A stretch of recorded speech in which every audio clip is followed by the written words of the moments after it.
Lisa Brady. Aftershocks still rattling central Italy a day after the earthquake, now blamed for more than 200 deaths. Search crews still hoping to find more survivors. Fox Radio's Courtney Walsh is live outside Rome.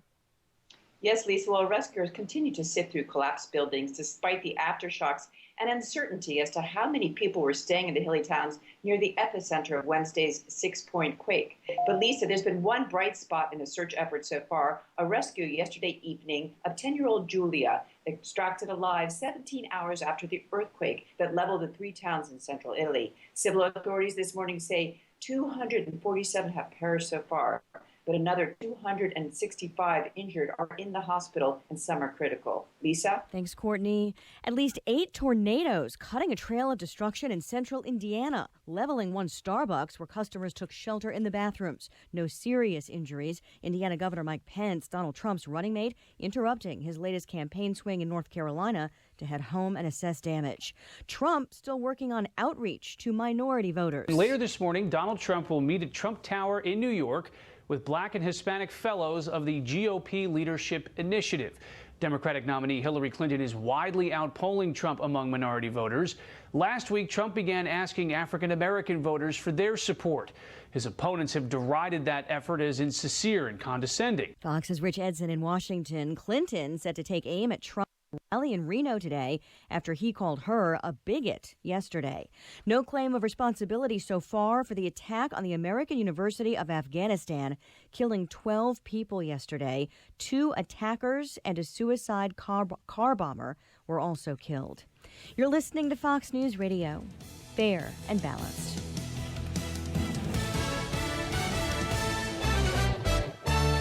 We have rain and a thunderstorm this morning crossing the area, 72 degrees.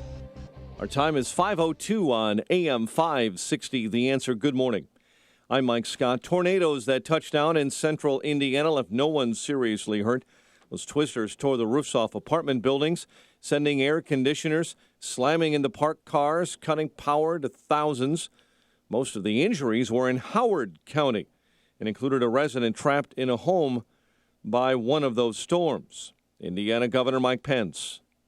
I say with a grateful heart that we have no reports of serious injuries or deaths as a result of these storms. The GOP vice presidential candidate returned to his home state after tornadoes struck. Pence had been campaigning in North Carolina Wednesday. Chicago Board of Education unanimously approves a $5.4 billion budget that will include increased property taxes. Wednesday's vote follows protests by teachers and parents who say the plan calls for too many layoffs and cuts. Federal agents joining the Chicago police and fire investigators in trying to determine the cause of a suspicious fire that killed 4, including 3 children. Cook County Medical Examiner's Office saying Wednesday the youngest victim, 3-month-old Melanie Watson, died of injuries suffered when her father leaped with her from their burning third-floor apartment. One person is dead, another hurt following a fiery rollover crash in Maywood. A man killed after he was hit by a vehicle yesterday near 9th and Roosevelt. That car rolled over and caught fire. Chicago activist is pleading not guilty to assaulting police officers during a protest in the city last month. Jamal Green entered that plea yesterday in Cook County Court. Maybe the Chicago White Sox will change their luck just a bit by changing the name of their stadium. There's no guarantees, though. The ballpark, currently called U.S. Cellular Field, will become known as Guaranteed Rate Field starting in November. The team and the mortgage company announcing a 13-year naming rights deal yesterday. Philly beat the White Sox 5-3, while the Cubs swept out San Diego with a 6-3 win. And the LA Galaxy tied the Fire on the pitch last night, 2-2. The news, a service of Cabela's. It is time to gear up at Cabela's Fall Great Outdoors Days. Find great deals on the latest hunting gear and outdoor apparel. Save $30 on a Bushnell B12 trail camera. Don't miss Cabela's Fall Great Outdoor Days in Hoffman Estates and Hammond. 5:04 and a check of traffic and weather on the way next on AM 560. It's back. The biggest conservative event in the Midwest returns this October. It's Freedom Summit Chicago 2016, October 29th in Itasca, featuring Alan West, Michelle Malkin, Mike Gallagher, Stephen Moore, Dan Proft, Amy Jacobson, Joe Walsh, and many more. Tickets start at just $29. Order your tickets today at freedomsummitchicago.com. That's freedomsummitchicago.com. Sponsored in part by Air Comfort, the Ayn Rand Institute, and by healthinsurancementors.com. Balance of Nature's fruits and veggies. I'm telling you right now, it's awesome. I was trying to get my blood pressure regulated, okay? And after 3 days of taking this thing, my blood pressure went back down to normal. I am ecstatic. I am so happy with this stuff. It is my savior. Well, I had back pain for the last 40 years. 4 days after I started taking this stuff, it's gone. This was the first summer that I have not had to have a steroid shot to help me to breathe. The reason why I'm taking it because I've got Hep C. Once I began taking your stuff, it took a few months, but believe it or not, my liver enzymes are way down and it's normal now. It works. Call now to find out how to get your free month's supply of Balance of Nature. Call 800-2468-751. That's 800-2468-751. Or go online to balanceofnature.com. Use promo code Chicago. 5:06. Let's get an update on the roads this early morning. In our Guardian Security Services Traffic Center, here is Jim Telemonte. Good morning, Jim. Good morning, Mike. On the inbound Kennedy Expressway, traffic is stop and go from Nagle to before Austin. There's a rollover crash. It's blocking the right lane, and it's blocking the exit to Austin Avenue. About 24 minutes right now from O'Hare to downtown, outbound 5 to 20. It's all clear on the Edens, the Eisenhower. No delays to report on the Stevenson or the Ryan. Overnight work is cleared near the Burns Circle. 557, Bishop Ford looking good. No delays to report on the tollways. Some new road work on the westbound Adams Tollway, Bartlett Road to 25 on the right lane, scheduled till 2 p.m. Some road work in northwest Indiana. No significant delays right now. There is a closure in Dalton of the intersection of 140th and Lincoln. Dalton, this after an earlier collision involving a vehicle and a train. Traffic answers when you need them most. I'm Jim Talamonte on AM 560, The Answer. Chicago's Morning Answer starts next. Your official Chicagoland weather forecast from the aircomfort.com Weather Center, providing the right climate for business since 1935. Here's our meteorologist, Kevin Snyder. Today, mostly cloudy with a shower or a thunderstorm around for the morning, then turning less humid for the afternoon, high 80. Tonight, partly cloudy, low 64, clouds and sunshine tomorrow, high of 81. I'm Kevin Snyder on AM 560, The Answer. 73 at O'Hare, 74 along the lakefront. Next news, 5:30. Chicago's Morning Answer with Dan and Amy starts now on AM 560, The Answer. This hourly segment is brought to you by In the Know with Wealth Management Group, hosted by Craig Bolanos. Heard Sunday mornings at 10. This is Chicago's Morning Answer with Dan Proft and Amy Jacobson on AM 560, The Answer.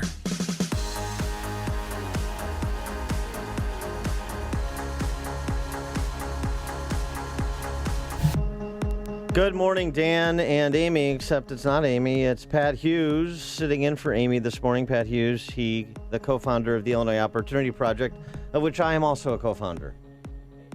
You have to turn your microphone on so the people out there can hear your lovely voice. You press the little red button that says mic on. Yeah, it says it's on. It's shocking, but Pat Hughes is a regular on Illinois Rising, our Sunday program that we do in conjunction with the Illinois Policy Institute, so you think you know where the microphone button is by now. I did. It's on, and I'm happy to be here, Dan. Thanks for having me. Thanks to Amy for letting me sit in her chair. I hope I can live up to the standards of this great show. Did you say that with tongue-in-cheek? Is that a shot? That's a shot. 509? That's a shot at you this morning, not at Amy. She's doing a great job. Yeah. No, I think we can all agree on that. So yesterday we had a little bit of a wrinkle in the Trump campaign. Nigel Farage brought his Brexit banter to Trump base camp in Jackson, Mississippi, kind of reminding people what happened in Brexit when the commentariat and the pollsters all said that Brexit was going to go down, that There was no way that this fringe group that included the likes of former London Mayor Boris Johnson and Nigel Farage and the Independence Party in the UK could upend what all of the elites said shall not pass. And it turned out that it happened anyway once the people had their voice. And Nigel Farage was singing "We Shall Overcome" 2016 style. I come to you from the United Kingdom with a message of hope and a message of optimism. It's a message that says if the little people, if the real people, if the ordinary decent people are prepared to stand up and fight for what they believe in, we can overcome the big banks. We can overcome the multinationals. And so, Pat, as a little person yourself, how do you respond to that? You know, that whenever anybody says little people, that's what I think of. I respond by thinking it was a great move by Trump, obviously, to associate himself with the Brexit revolution in the UK. And of course, with this political narrative that, you know, the political pundits and all the folks who are doing sort of unbalanced polling are saying, oh, this Trump is way behind. He's never going to be able to come back. And so this hits two things, right? It goes to what the people want, and it defeats a political narrative that Trump is way behind and he can't catch up, or that the circumstances that are out there are different than what, you know, CNN and MSNBC and the others want you to believe. Well, it's interesting. Farage also mentioned, you know, it rubbed people, including himself, the wrong way when President Obama dared to go across the pond and lecture the Brits on how they should behave and ultimately how they should vote with respect to Brexit. That, he seemed to indicate, backfired. I mean, certainly the results would suggest that it didn't help any, since it was an upset occurrence that came to pass with respect to that vote. Your reaction to, you know, bringing in a foreign leader of sorts, you know, for all the talk about Donald Trump not being able to get along with foreign leaders, about not potentially representing our country well in global interaction. Now, Farage doesn't have any official position anymore, but he did for almost 2 decades. And, okay, he was a bit of an iconoclast in the UK, but as he pointed out when this came to pass, those who thought he was a fringe element, nobody's laughing at him now. Well, thank you, Mr. Schultz. Isn't it funny? You know, when I came here 17 years ago, and I said that I wanted to lead a campaign to get Britain to leave the European Union, you all laughed at me. Well, I have to say, you're not laughing now, are you? Somebody's not afraid to spike the football. Yeah. Nigel Farage. He is taking a big old Mississippi victory lap. You know, it's interesting.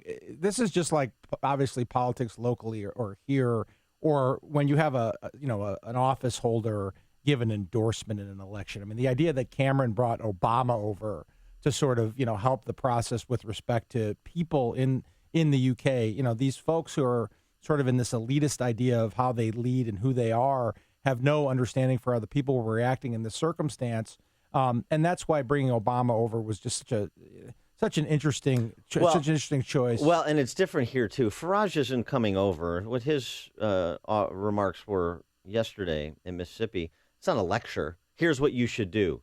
He's saying, here's what my experience was, and essentially if you have the same disposition, then you have an opportunity to replicate what we did in the UK and you know, see if this rings true, you know, rank and file American treated poorly by the ruling elites. We reach those people who have never voted in their lives, but believe by going out and voting for Brexit, they could take back control of their country, take back control of their borders, and get back their pride and self-respect.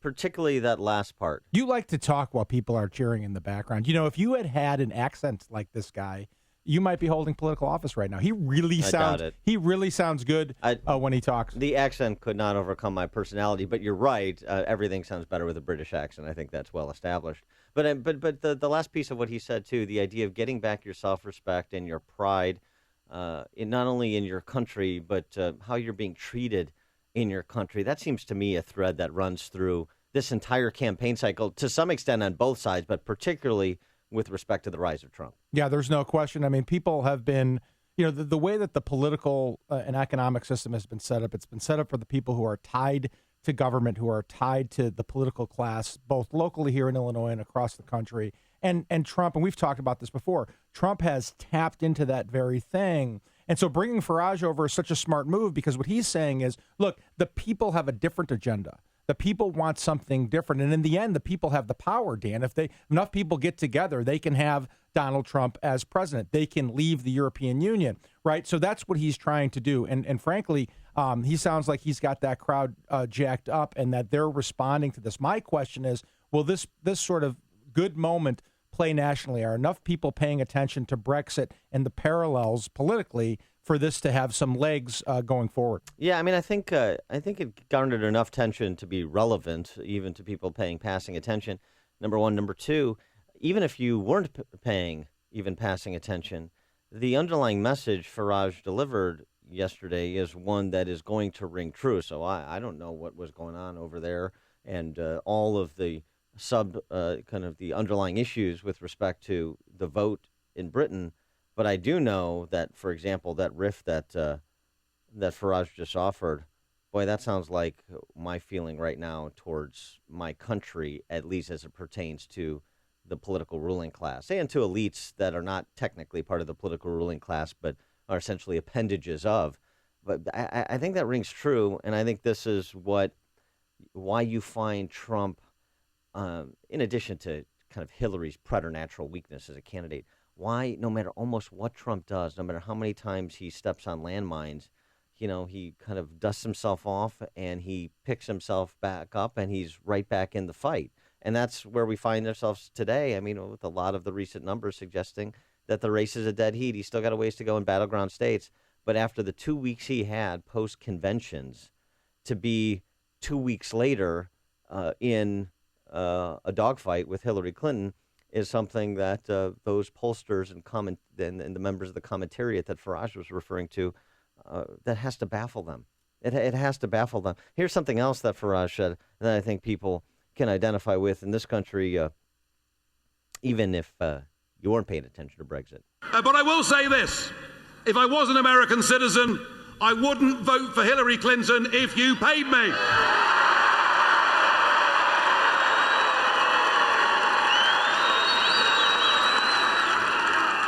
In fact, I wouldn't vote for Hillary Clinton if she paid me.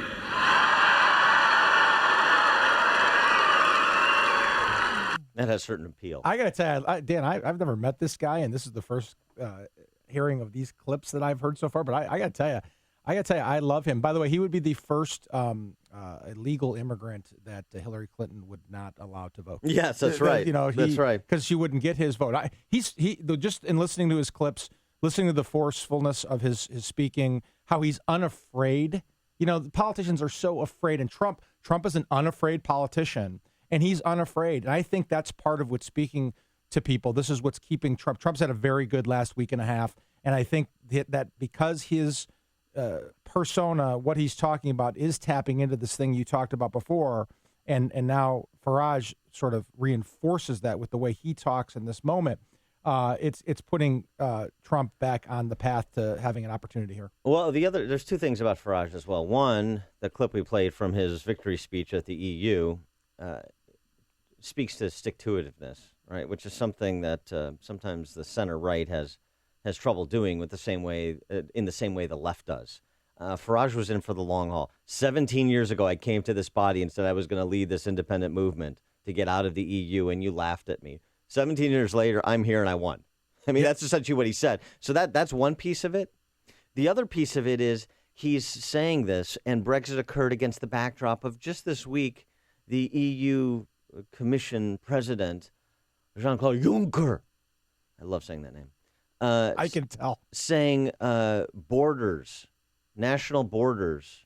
That was one of the dumbest ideas politicians ever invented. That's what we need to get away from, nationalism and populism and borders, national borders. So they continue to not respond to what the overwhelming majority of the citizens of many of these countries, including member countries of the EU that are not as randy as the UK was, that aren't moving necessarily to exit right now, but certainly have grave concerns about their fifth column action in countries like France and just kind of the open border policy of Angela Merkel in Germany. I mean, those are real.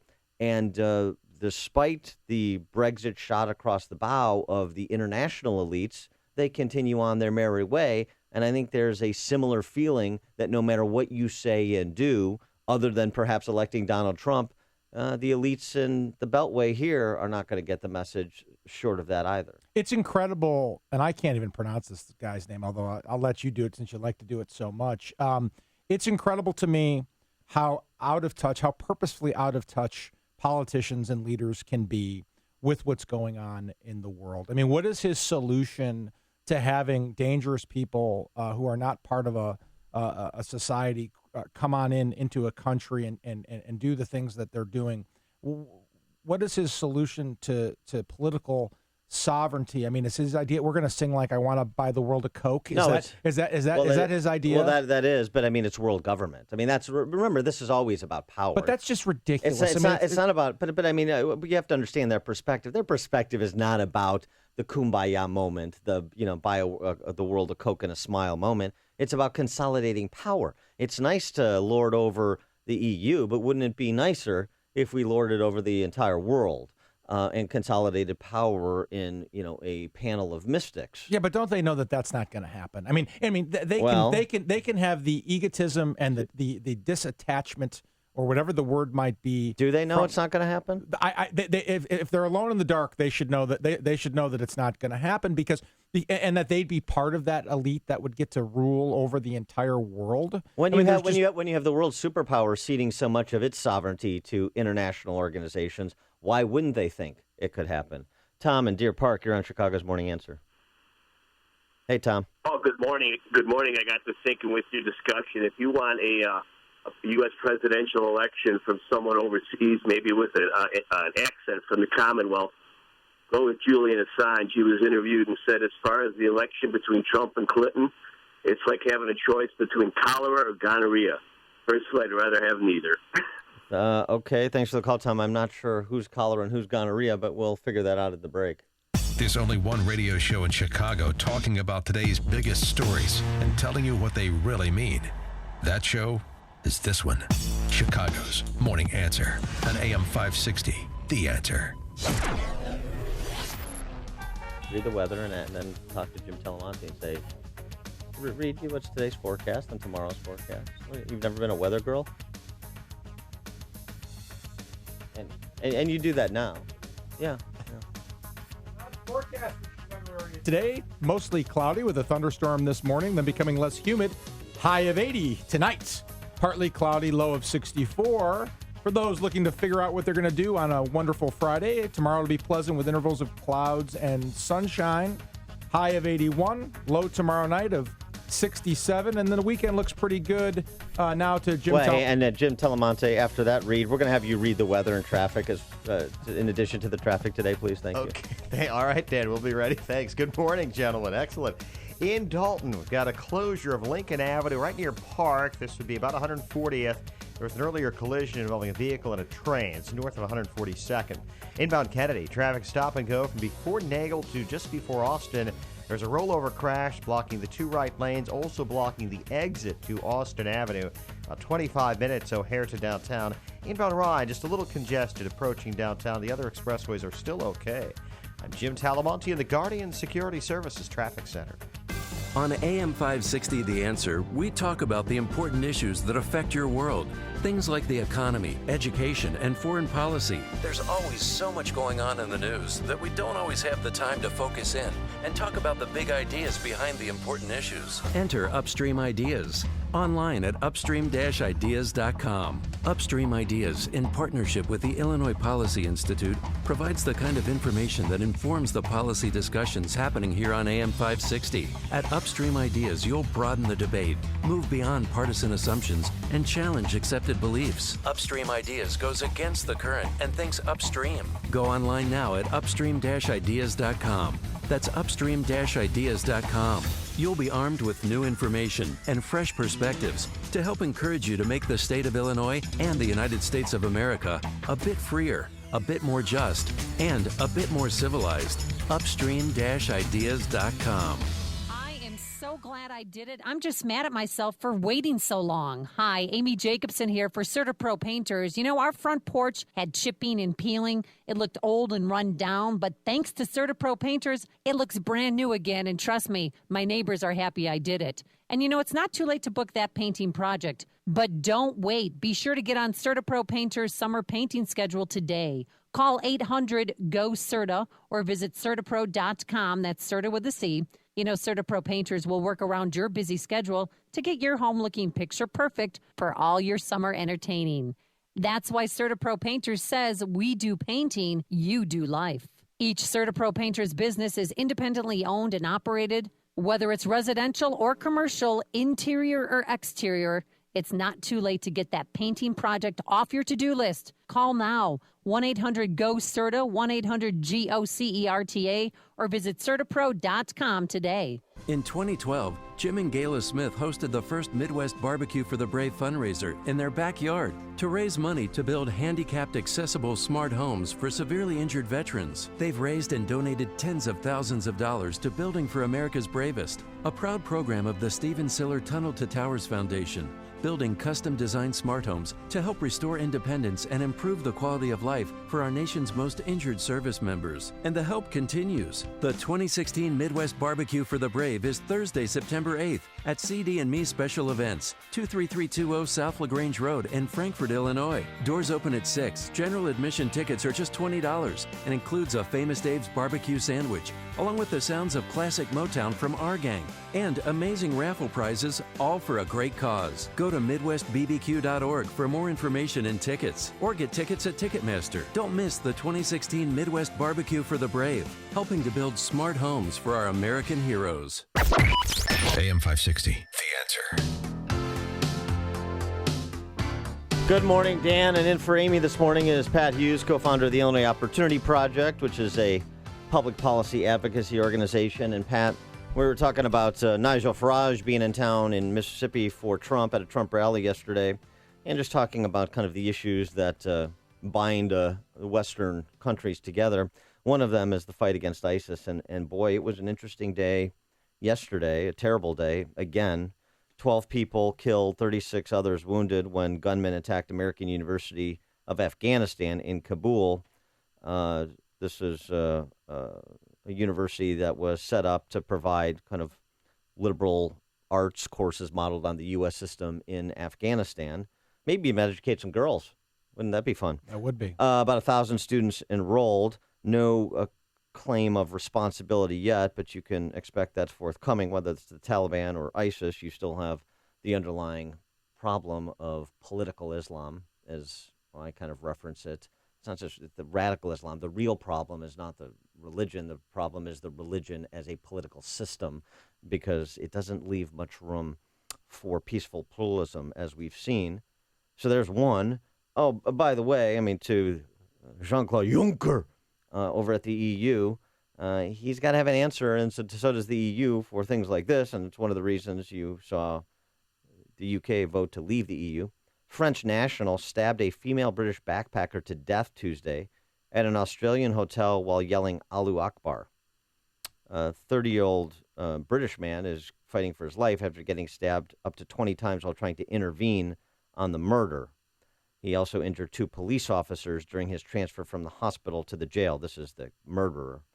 And he continued yelling Allahu Akbar. We had a knife incident like this in Roanoke, Virginia, that's now being investigated as an ISIS terror attack. And over in this country, yesterday, Mississippi man who tried to travel to Syria with his fiancée to join ISIS was sentenced to 8 years in prison on terrorism charges. In Minnesota, you remember this, the bridge collapse? Yeah. Oh, in 2007? One of the individuals who survived that bridge collapse that killed 13, he now faces terrorist charges in Minneapolis.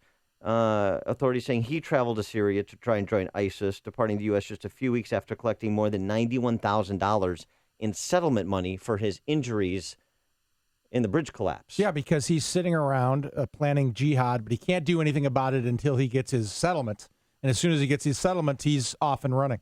And in response to all of this that is going on, you have Secretary of State John Kerry saying, people join groups like Boko Haram and other terrorist organizations because they're having trouble finding meaning in their lives.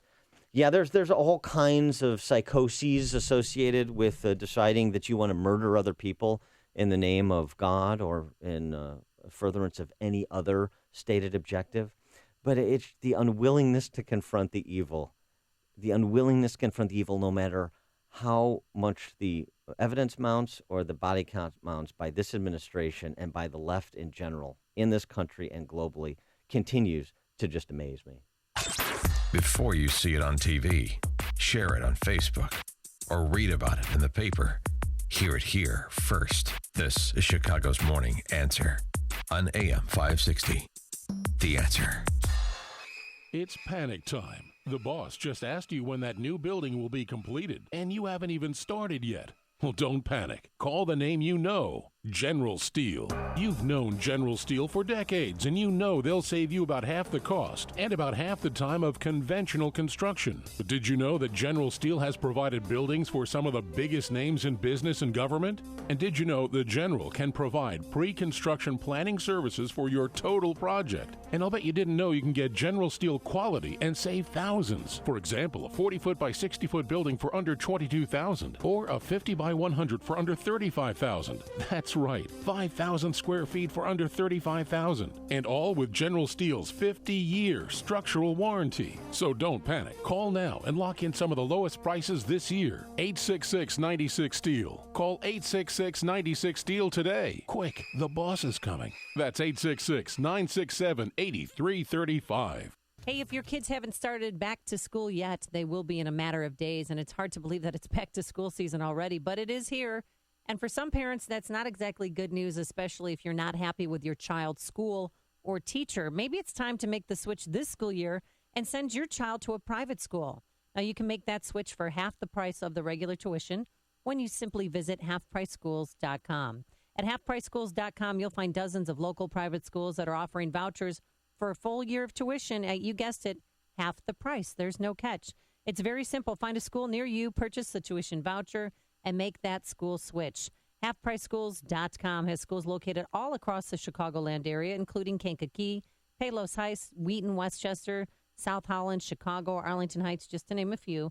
Now, the school year is here, so don't wait another day and don't settle for a public school that isn't right for you and your child. Visit halfpriceschools.com today. That's halfpriceschools.com. AM 560. The Answer. Dan, and in for Amy is Pat Hughes, co-founder of the Illinois Opportunity Project. And coming up at 5:38, is Trump softening his stance on immigration, and does it matter to you? We'll take your calls, but now we check the headlines with Mike Scott. Dan and Pat, good morning. 73 degrees. The search for survivors continues today in central Italy after a powerful earthquake killed nearly 250. Fox's Amy Kellogg is in the Italian town of Amatrice. Three towns most badly hit remain: Amatrice, Accumole, and Pescara del Tronto. Police here, incidentally, have arrested a few people who've been going into homes trying to steal from those who have lost everything. Incredible scenes here also as family members come begging to identify the victims, the bodies of their lost loved ones. They're being told just one can go in. And what can you say to these people to give them any comfort? Italy's prime minister is vowing to spare no effort to reach anyone who may still be alive. Founder of WikiLeaks says the website will release significant information linked to Hillary Clinton's campaign before Election Day. It's a variety of different types of documents from different types of institutions that are associated with the election campaign, some quite unexpected angles. WikiLeaks founder Julian Assange. Consumers shopping for a used car urged to watch out for flood-damaged cars from Louisiana. Better Business Bureau saying signs of a flooded car include rust and a musty odor. It's best to check the title for the date and place of transfer to see if it came from Louisiana. 7 students are dead following a brazen attack on the American University of Afghanistan. Also killed in the assault, 2 police officers and a security guard. Tornadoes that touched down in central Indiana left no one seriously hurt. Twisters tearing off roofs of apartment buildings, sending air conditioners flying into cars. Most of the injuries took place in Howard County. Governor Mike Pence returned to his home state of Indiana after tornadoes struck. He had been campaigning in North Carolina. Chicago activist is pleading not guilty to assaulting police officers during a protest in the city last month. Jamal Green entered that plea in Cook County Court yesterday. Philadelphia over the White Sox 5-3. Cubs over San Diego 6-3. The news service of Cabela's. It's time to gear up at Cabela's Fall Great Outdoor Days. Find great deals on the latest hunting gear and outdoor apparel. Save $30 on a Bushnell B12 trail camera. Don't miss Cabela's Fall Great Outdoor Days in Hoffman Estates in Hammond, Indiana. 5:35 and a check of traffic and weather on the way next on AM 560. My America is really easy. I can sum up my America in about 9.5 seconds. The Joe Walsh Show. It's my life, it's my money, it's my family, it's my business. I'll be responsible for everything. Government, get the hell out of my life. 9.5 freaking seconds. The Joe Walsh Show. Weeknights starting at 5. Right after Sean Hannity at 2 on AM 560. The Answer. That might have been 8.5 seconds. Want to see what you'd look like if you had a flatter belly? Now's your chance, because for a limited time, we're giving away free trials of Somabiotics, the new discovery that flattens bloated bellies fast. But hurry and call now while we're still giving it away for free. 1-800-664-4002. Strict limit of 1 free trial per household. These free trials are reserved for anyone, male or female, who's looking for maximum belly flattening in minimum time. Somabiotics is scientifically formulated with natural ingredients to flatten bloated bellies fast by cleansing pounds of rotting food and toxic sludge from your body. It even combats periodic heartburn and acid reflux. So just think how much better you'll look and feel. Want to see what you'd look like with a flatter belly? Now's your chance. But hurry, call now for details while we're still giving these trials of Somabiotics away for free. 1-800-664-4002. That's 1-800-664-4002. If lines are busy, try again. 1-800-664-4002. 5:37 in our Guardian Security Services Traffic Center. Here's Jim. Thanks, Mike. Inbound Kennedy, traffic is slow from before Nagel to Austin. There was an earlier crash. 21 minutes, O'Hare to downtown. The exit to Austin has reopened. Outbound the Kennedy's fine. No delays to report on the Eden to the Eisenhower just yet. The Stevenson still looks good. Inbound Ryan, heavy 95th to 83rd. And from the Stevenson to the Burns Circle, 20 minutes, 95th to downtown. Outbound fine at 15. I-57 is clear. Bishop Ford at a 5-minute delay from 111th to the Ryan. Tollways are good. No delays to report northwest Indiana. The roads are wet with some rain in the area. You have a closure in Dalton of Lincoln Avenue right near Park, north of 142nd after a collision involving a vehicle and a train. Traffic answers when you need them most. I'm Jim Talamonte on AM 560. The Answer. Chicago's Morning Answer continues next. Your official Chicagoland weather forecast from the AirComfort.com Weather Center, providing the right climate for business since 1935. Clouds, thunderstorm, and rain showers this morning. High near 80. 71 at O'Hare, 73 along the lake. Next news at 6. Chicago's Morning Answer with Dan and Amy continues next, with Pat Hughes joining us this morning on AM 560, The Answer. This hourly segment is brought to you by Fly By Night with Ken Severa. Heard Saturday evenings at midnight here on AM 560, The Answer.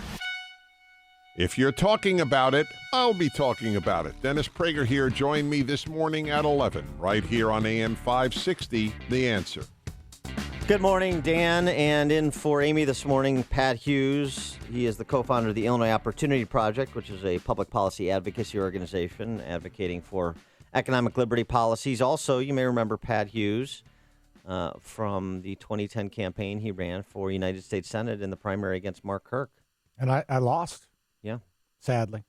That was unfortunate. Sad for me. I don't know about for the people of Illinois, although Mark Kirk is I think he's struggling a little bit. He is struggling. I think a lot of people would suggest that it's unfortunate that Mark Kirk wasn't replaced before the 2016 election, I would say. I still get people coming up to me telling me that I'd be better than Mark Kirk, although that's faint praise. I would agree with that. I would agree on both parts of that. Trump softening on immigration seems to be doing a bit of a conversion, actually, not just a softening on immigration as compared to his rhetoric in the primary, even through the preponderance of the general election to date. And so the question is, does what Trump is saying now matter to you? Does it matter? He's not saying amnesty, but he is saying we're going to work with them. And the them are people in this country here illegally.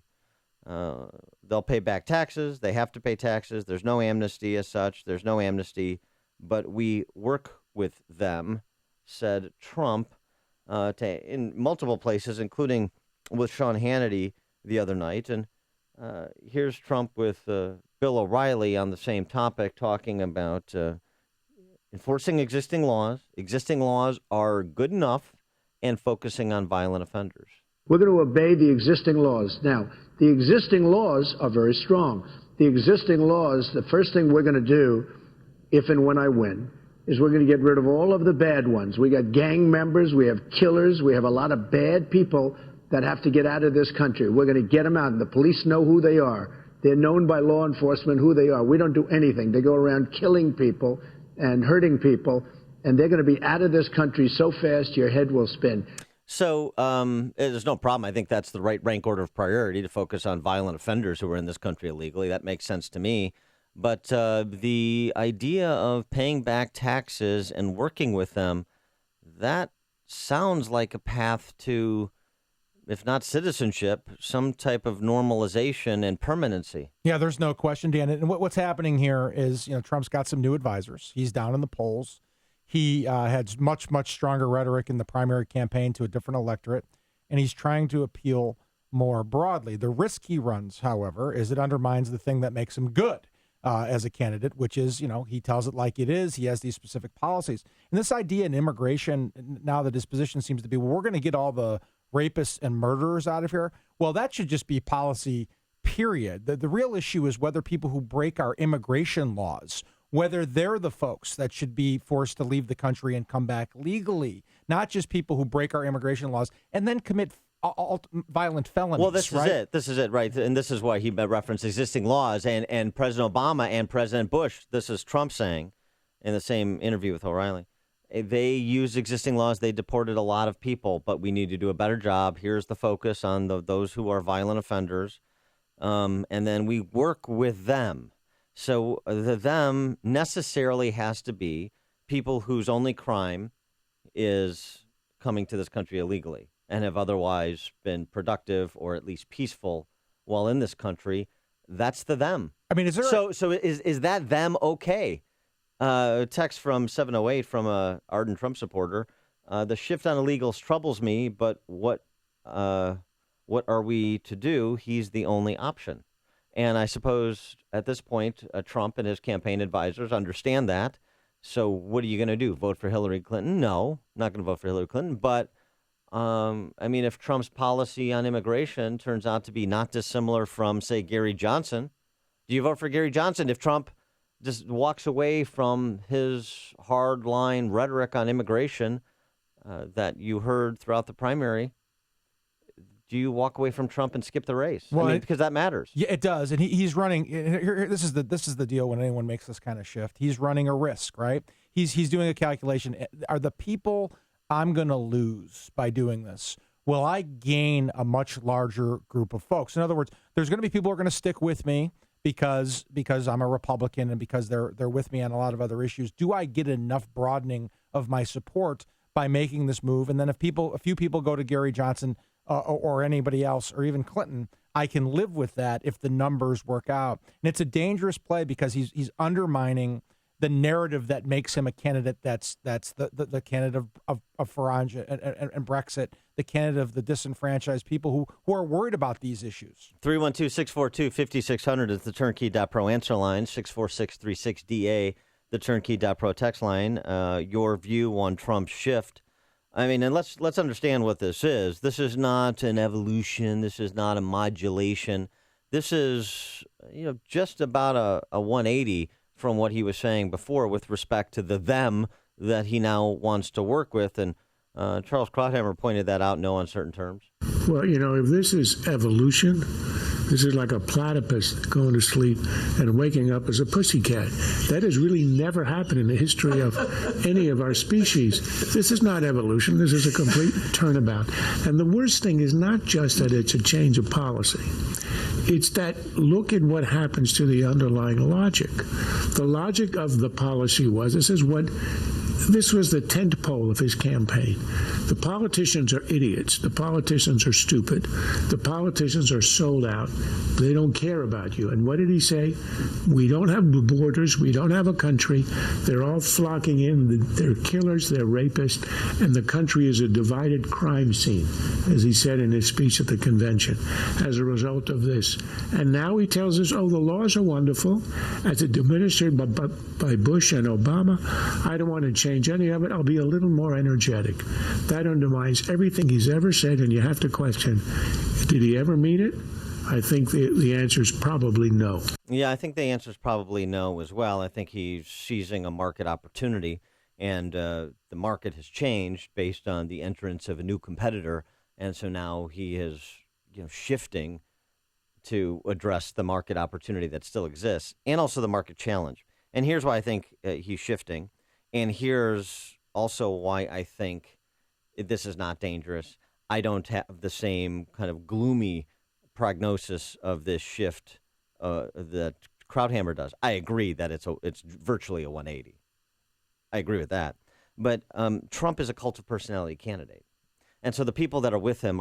And the people that would make the argument that, look, what are we going to do? Vote for Hillary Clinton? Of course not. We have to roll the dice with Trump. There's a lot of people that are basically saying, we cannot have Hillary Clinton, so I'm willing to roll the dice with Trump. There's potentially upside there. There's zero upside with her. Yeah, I think from a math calculation, this is going to end up working out for him. Well, here's the thing.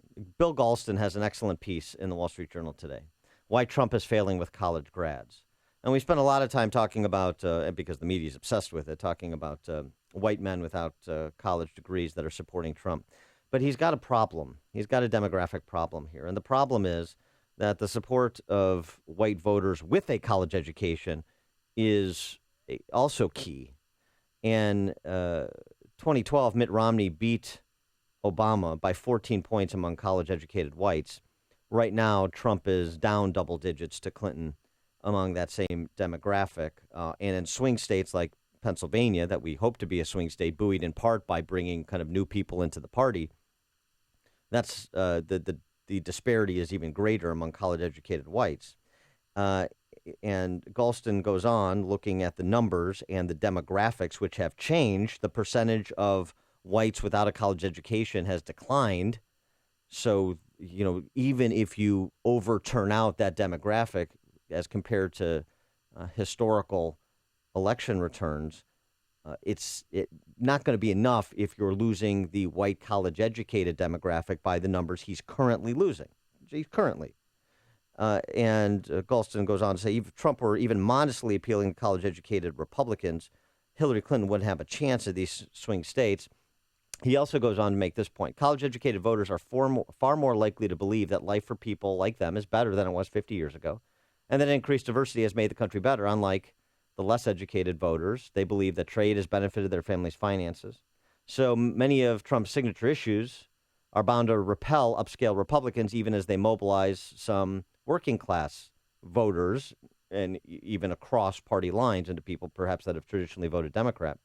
And so the decline in fear message doesn't resonate with those college-educated whites that Trump needs to be part of his 50% plus one coalition. That turns out to be a real thing, and it presents a challenge. I'm energized. My base is those less educated white voters, and I'm not saying that as a pejorative. We're just talking about the college degree divide. I think people have heard me enough on this show, and we talked about what Mike Rowe had to say about white men without a college education yesterday. That doesn't mean you're uneducated, okay? That's not what I'm saying. That may be what the liberal elites, that may be what the D.C. press corps are saying. It's not what I'm saying. I'm just trying to talk about demographics here and what Trump needs to do. And so the challenge is that the message that drives the energy in his campaign is a message that repels a significant percentage of people that are inclined to vote Republican, but are turned off by some of how Trump is addressing these issues.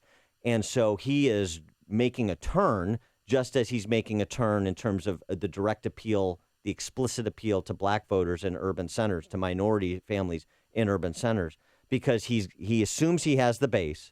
And even if they're troubled by his turn, they're going to be with him. And he has got to close the gap among this other demographic, which is achievable, ostensibly, if he changes his tone and softens his position on some of these issues like trade and immigration. Yeah, and so for a novice politician, Dan, he's showing the ability to change and move on issues enough to try to attract enough people to get him to vote for him on Election Day. I think the other thing with the college-educated folks is there's a perceived vulgarity of Donald Trump, and then some more social pressure in their circles. Social pressure about having to support him, and that social pressure exists less among people who are less college education. They have tougher jobs. They're tougher people, sort of in their day-to-day grind. I know this is how my dad was growing up, and that vulgarity, perceived vulgarity, does not bother them as much as the sort of softer college-educated person like you are, or I am. Well, but yeah, right, and that Rat Pack sensibility that Trump has,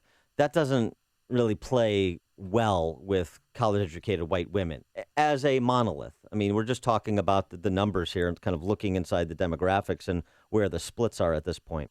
Mike in Bolingbrook, you're on Chicago's Morning Answer. Hey, Mike. Yeah, hey, Dan. Listen, Trump's not a politician. Everybody in the media is trying to make him a politician. He's now surrounding himself with people that are giving him advice on how to sound like a politician, but he's going to be a blue-collar, middle American president. He's not a politician. Okay. All right. Thanks, Mike. Kent in Lincoln Park. Hey, good morning, Dan. Yeah, in the primaries, me and all the guys I knew supported Trump. Everybody knew that he wasn't going to go through with supporting 11 million people, but we all believe sincerely in fringe stuff like, supporting criminal, illegal aliens and sanctuary cities. He'd not be for that. As for trade, I don't think, he's going to, be as flip-floppy on trade. And I don't think it's a flip-flop. I think the base will be 100% fine with this pivot on immigration. As for the trade, though, trade people don't, you can make trade up. People don't understand it as well, and it's not black and white. I think he's going to stick to, like anti-NAFTA and stuff like that, and I think he'll get away with it. I think he's going to win the election. I felt that way the whole time, and you know that, Dan. Thanks, Kent. Scott on the West Side. Hey, Dan, thanks for taking my call. Dan, I've really enjoyed the show this week, and I think it's been elevated to a new higher level without the left-wing slant of Amy.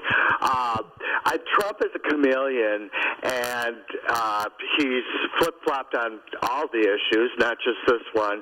And I think I'm from the camp of, what are we going to do, vote for Hillary, or are we going to vote for Trump? What we have to do is influence Trump once he's in office, and I think that will be done easily. Thanks, Scott. Connect with Dan and Amy on the AM 560 The Answer mobile app. Just text the word app to 64636 to download the app today.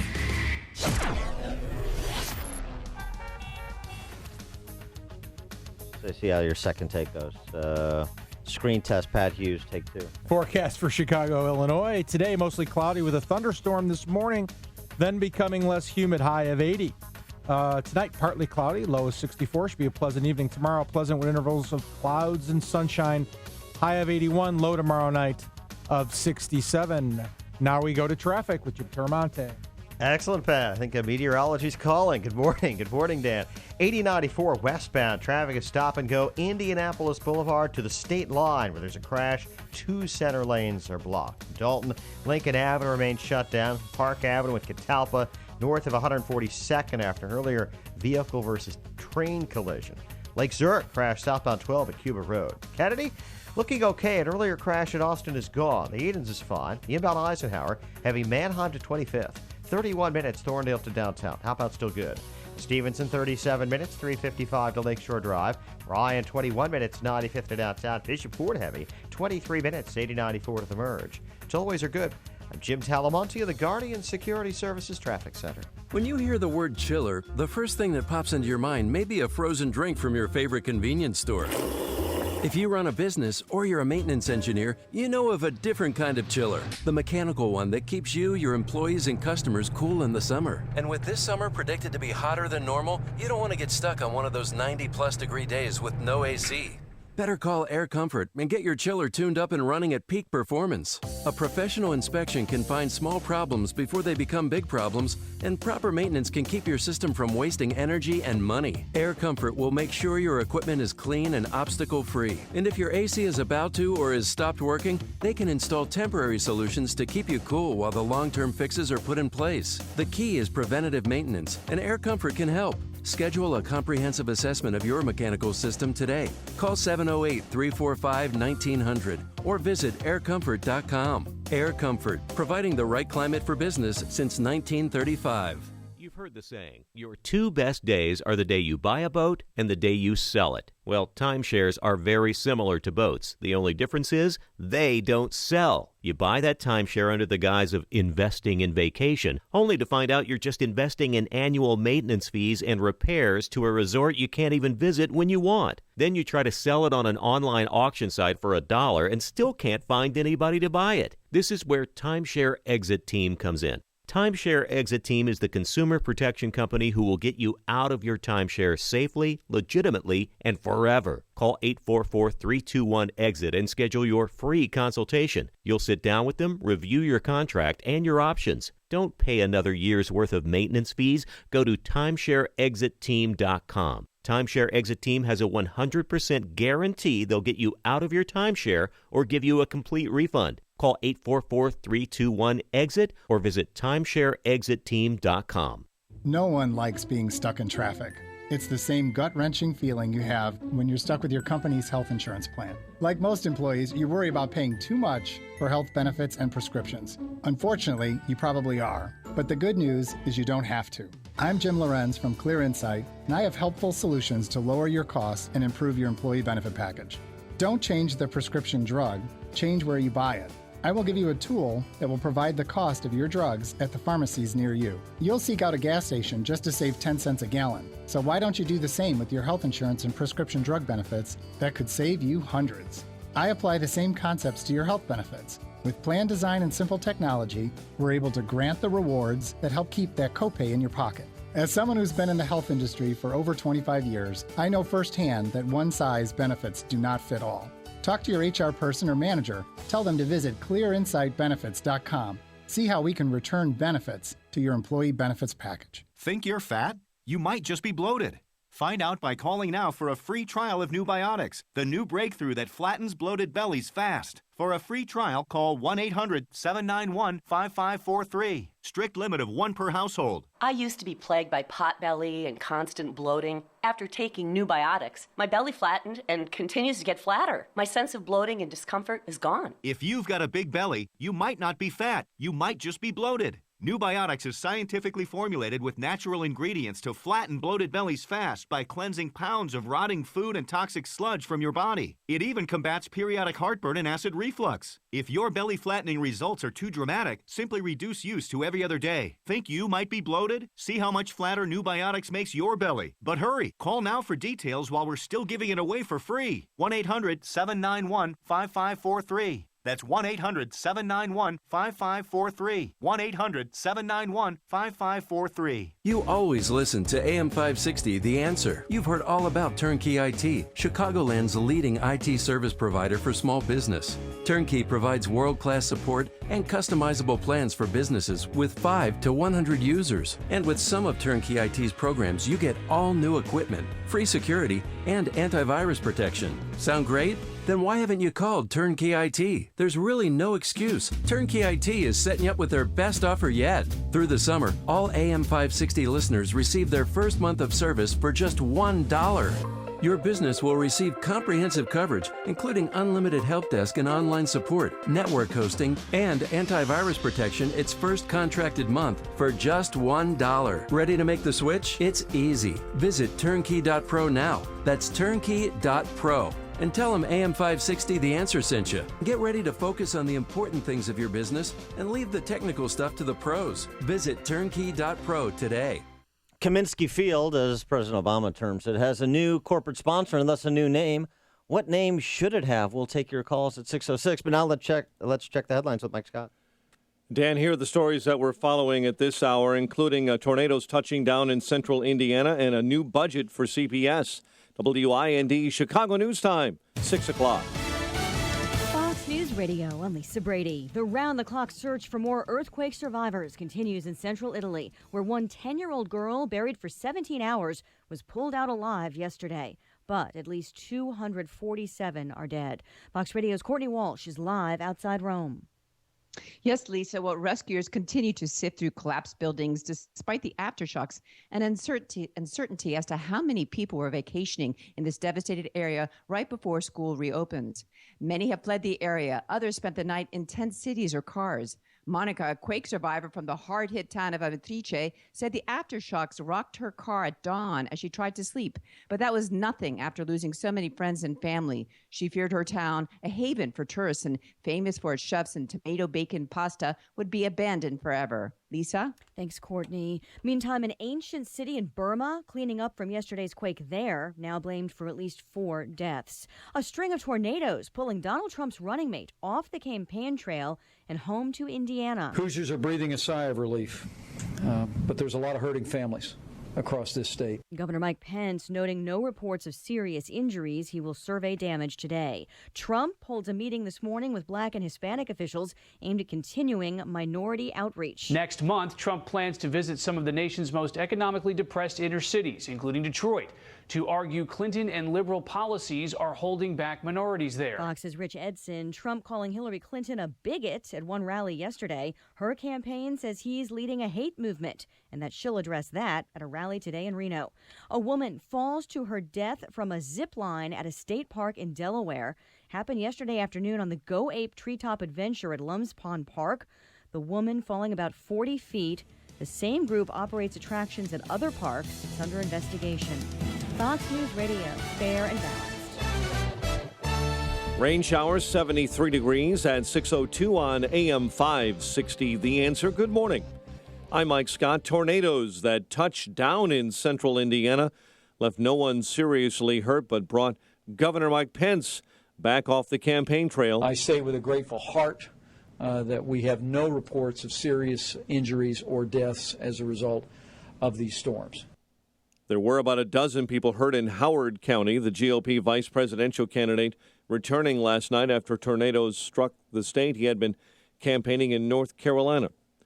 Chicago Board of Education unanimously approves a $5.4 billion budget that will include an increase in property taxes, as AM 560's David Stewart reports. The $5.4 billion budget includes higher property taxes and relies on increased state aid. Still, CEO Forrest Claypool says it's better than last year. Today, however, we are presenting a balanced operating budget that reduces spending by $232 million from last year, while continuing to make the investments our students need. Outside, teachers protested the spending cuts in the budget, and they threatened to strike in October if there's no contract deal by then. AM 560's David Stewart. Federal agents have joined Chicago police and fire investigators in trying to determine the cause of a suspicious fire that killed 4, including 3 children. Chicago police continue to say they're questioning a person of interest. Higher prices and fewer choices on Illinois' Obamacare marketplace will make choosing a health plan for 2017 a very frustrating experience for families who buy their own coverage. The Illinois Department of Insurance released information on rates. Statewide, the average rate increase pegged yesterday for a typical benchmark plan. The increase, 43%. Uber is offering drivers retirement plans. The ride-hailing company and drivers keep fighting in court. Uber announcing yesterday drivers in Boston and Chicago will be able to join retirement plans through an automated investment service. Philadelphia beat the White Sox 5-3. Cubs over San Diego 6-3. Major League ERA leader Kyle Hendricks with 6 effective innings. The news service of Super 8 Hotels. When you're on the road and it's time to stop for the night, count on Super 8 Hotels, where you'll always find a dependable room at a great rate. Plus, with over 2,000 locations across the country, odds are they're just down the road. So learn more and book today at super8.com. 6:04 and a check of traffic and weather on the way next on AM 560. The Dennis Prager Show. Virtually every democracy in the world requires an ID before voting.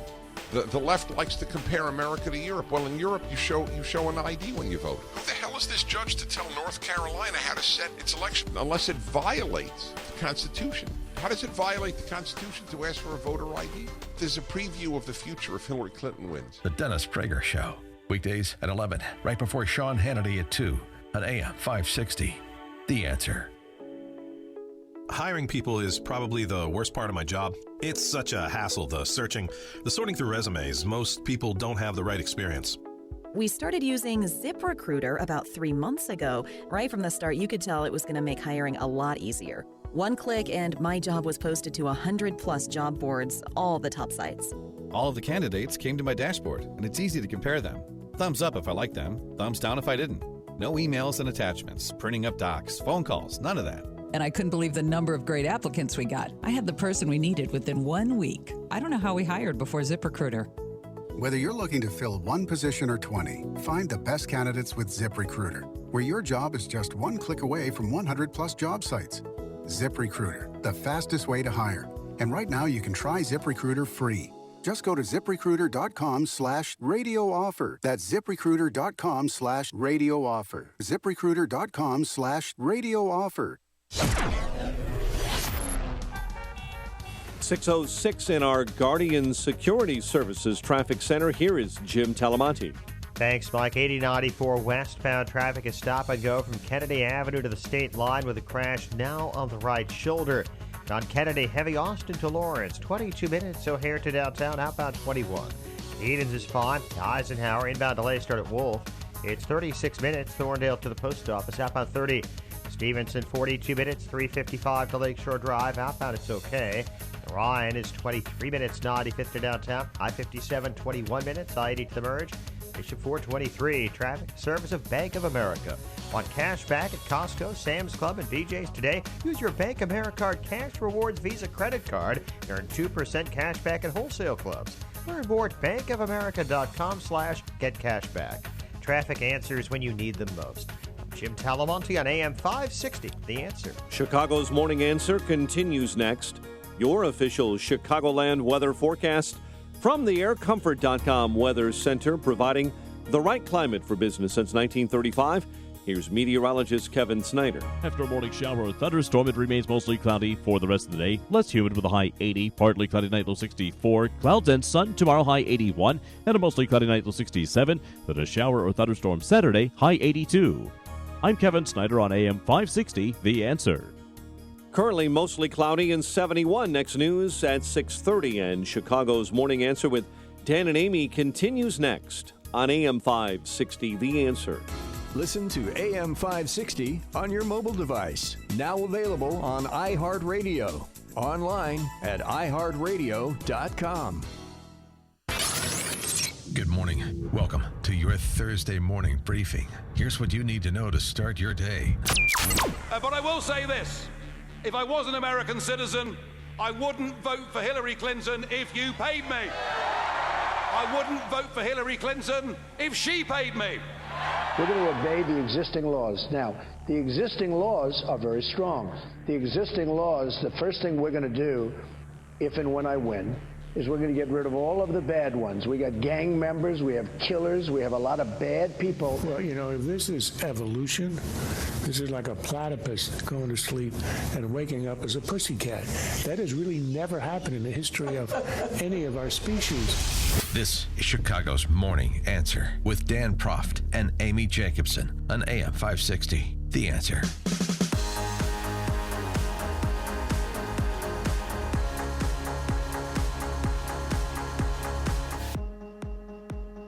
Good morning, Dan. And in for Amy this morning is Pat Hughes, co-founder of the Illinois Opportunity Project, public policy advocacy organization for free minds and free markets, a former candidate for U.S. Senate back in 2010, and Cub fan.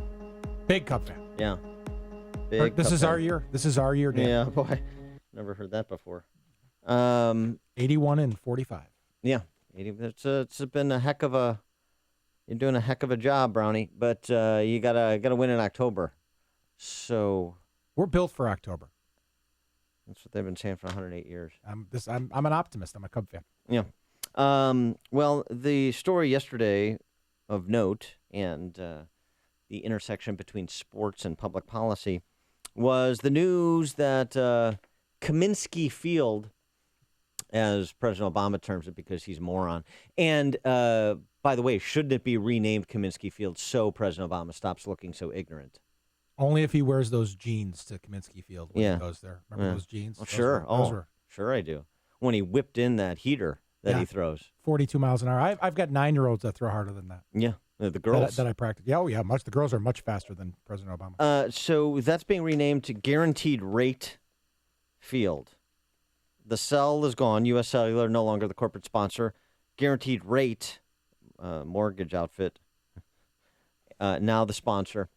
And the question is, what would you rename the cell, or as I still call it, Comiskey Park? What would you rename it? What would be more appropriate? 312-642-5600, turnkey.pro answer line, 64636DA, turnkey.pro text line, because the intersection of public policy, of course, for those who have forgotten, is that it's really the house that Illinois taxpayers were forced to build. That's U.S. Cellular. That does not have a pithy ring to it. It doesn't fit neatly on the scoreboard or on merchandise. But it's the truth. This was a deal that Jim Thompson struck with Jerry Reinsdorf back in the 80s when there was the threat that the White Sox were going to leave for sunny Tampa, Florida. And they had St. Petersburg, the city council there vote to provide $85 million in funding for a new stadium to try and woo the White Sox south. The field ultimately that the Marlins ended up using, Tropicana, that was the idea for the White Sox back in the day. And Jim Thompson stepped in and provided taxpayer funding to build the new park and to keep the White Sox here. And this is something that we've seen now rinsed and repeated. Taxpayers are still paying for it. The taxpayers, by the way, through the Sports Facilities Authority, the Illinois Sports Facilities Authority that was created to oversee this, paying for the renovations at Soldier Field. Taxpayers potentially on the hook, well, they would be on the hook, for $55 million to build a new DePaul basketball stadium at McCormick Place. DePaul basketball, associated with DePaul University, that has a $500 million endowment, but taxpayers are on the hook. And a really bad basketball team that has no chance of filling that stadium. Well, that's true, too. So what about that? What about taxpayer-funded stadiums for billionaires and well-heeled institutions of higher ed like DePaul, or even for the Bears in a city that is a Bears city? What about that? I'm a season ticket holder for the White Sox, and I have no problem paying for my season tickets, and I love the White Sox. I always have, and I always will. But I don't think anybody should be forced to pay for a stadium and to do so to advance the financial interests of people that could privately finance this if they wanted to, or if they couldn't, then go privately finance it somewhere else. Yeah, I think what happened in this case of the cell is that, Reinsdorf was holding the city hostage. He was going to take their baseball team to Florida, and the powers that be didn't want the political consequences of that, and so they cut a deal. It's a little different, Dan, from my perspective, with a professional sports team. I'm not saying that there should be public funding for this stuff, but you see the benefit of a Chicago White Sox or a Chicago Bears because of the World nature. Series championship in 2005. You don't see that on the north side. No, but you will in 2016. But there's sort of a benefit there to the sort of general populace, and you'd have to do the math to determine what that is. Although I agree with you, the DePaul thing is just absurd because the public doesn't want a new facility for DePaul basketball. The public doesn't care at all about DePaul basketball. I've been a DePaul basketball fan my whole life. because I grew up right by the Rosemont Horizon, the great Aguirre Cummings era and all that. But that was 40 years ago. I mean, no one wants that. So I agree with you. I think that this is basically corporate bailout. The politicians and sort of this corporate largesse that the connected get, and it's a theme that we have in our society, and this is an example of that. It's also what's giving rise to Trump's candidacy. This idea that there are people that are sort of connected, and that's right. really wealthy stay connected. And like you've said many times before, he's saying, "Look, I know how this game is played, and you're getting screwed." And this is an example of that. I mean, this is kind of crony capitalism. This is the city that works, and this is how it works or doesn't work. So other suggested renames. I'm going to go Graft Field. How about Graft Field? Sounds a little 1920s, little Black Sox, well, Field of Dreams. We're still operating like the 1920s, and we have the 1920s era population in Chicago. From Ann B. Davis's bowling ball suggestion, Hawk Harrelson's Emporium of Beantown Tales. That's pretty good. Do you know that when I was in a bar with Ted Williams, we talked about I don't know how you even listen to that stuff. Here's you want to me to give you a classic Hawk Harrelson story? They're very short. Sure, go ahead. All right. It's your show. Yeah, I'm a guest. So here it is. Carl Yastrzemski. Let me tell you something about Yaz. Stone Pony. That's it. Heck of a ball player. Heck of a ball player. He won. He won the Triple Crown. By the way, how come you talk about the 2005 World Series victory a lot, but you don't talk about like the Black Sox scandal? I mean, those things all go together. You have to, one thing and the other. Do I have to recite Field of Dreams lines about Joe Jackson? I'd have played for nothing. And the White Sox. I'd have played for nothing. You know what he hit in that series, don't you? Yeah, I just watched that movie recently. Do I have to go through? Is it okay to cry in Field of Dreams? Because I cry every time. Do I have to provide the defense for 8 men out?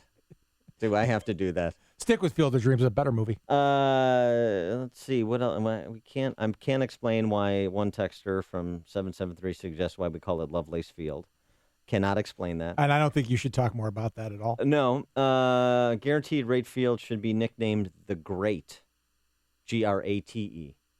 You know what's funny about this, Dan, is like I remember this distinctly, when Comiskey Park turned to, I don't want to sound like Obama, turned to the U.S. Cellular. There was all this hue and cry about that back then, too.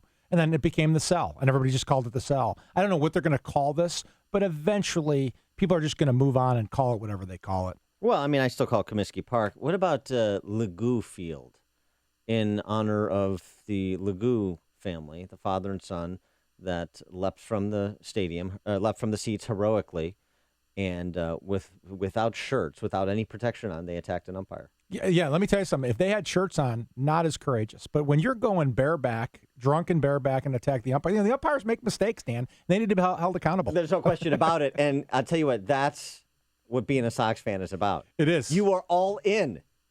Right? You were going to do that, but they beat you to it. The Cubs fan, the Dodgers come to town and they take somebody's hat off in the bullpen. I was at that game. I was at that game. That's child's play. There was a brawl. There was some fighting in the fans. Yeah, no. But if you are committed to your team, then you will go out there and accost an umpire, and without a shirt, and also with a 1983 Billy Squier haircut. I would have done that. You need all of those things to be a Sox fan, and I have them. I would have done that, Dan, at that game, because I was at that game, but I was in a skybox, so it was far away. Sure. And I had just ordered a drink, so there were things that were distracting me. No, you need a Zinfandel to wash down the brie and crackers. That's exactly right. This is what is there a baseball game going on? I thought we were just at a cocktail party. There may have been. I don't remember. Yeah, precisely. This is the morning show more Chicago radio listeners are choosing. This is Chicago's Morning Answer on AM 560. The Answer.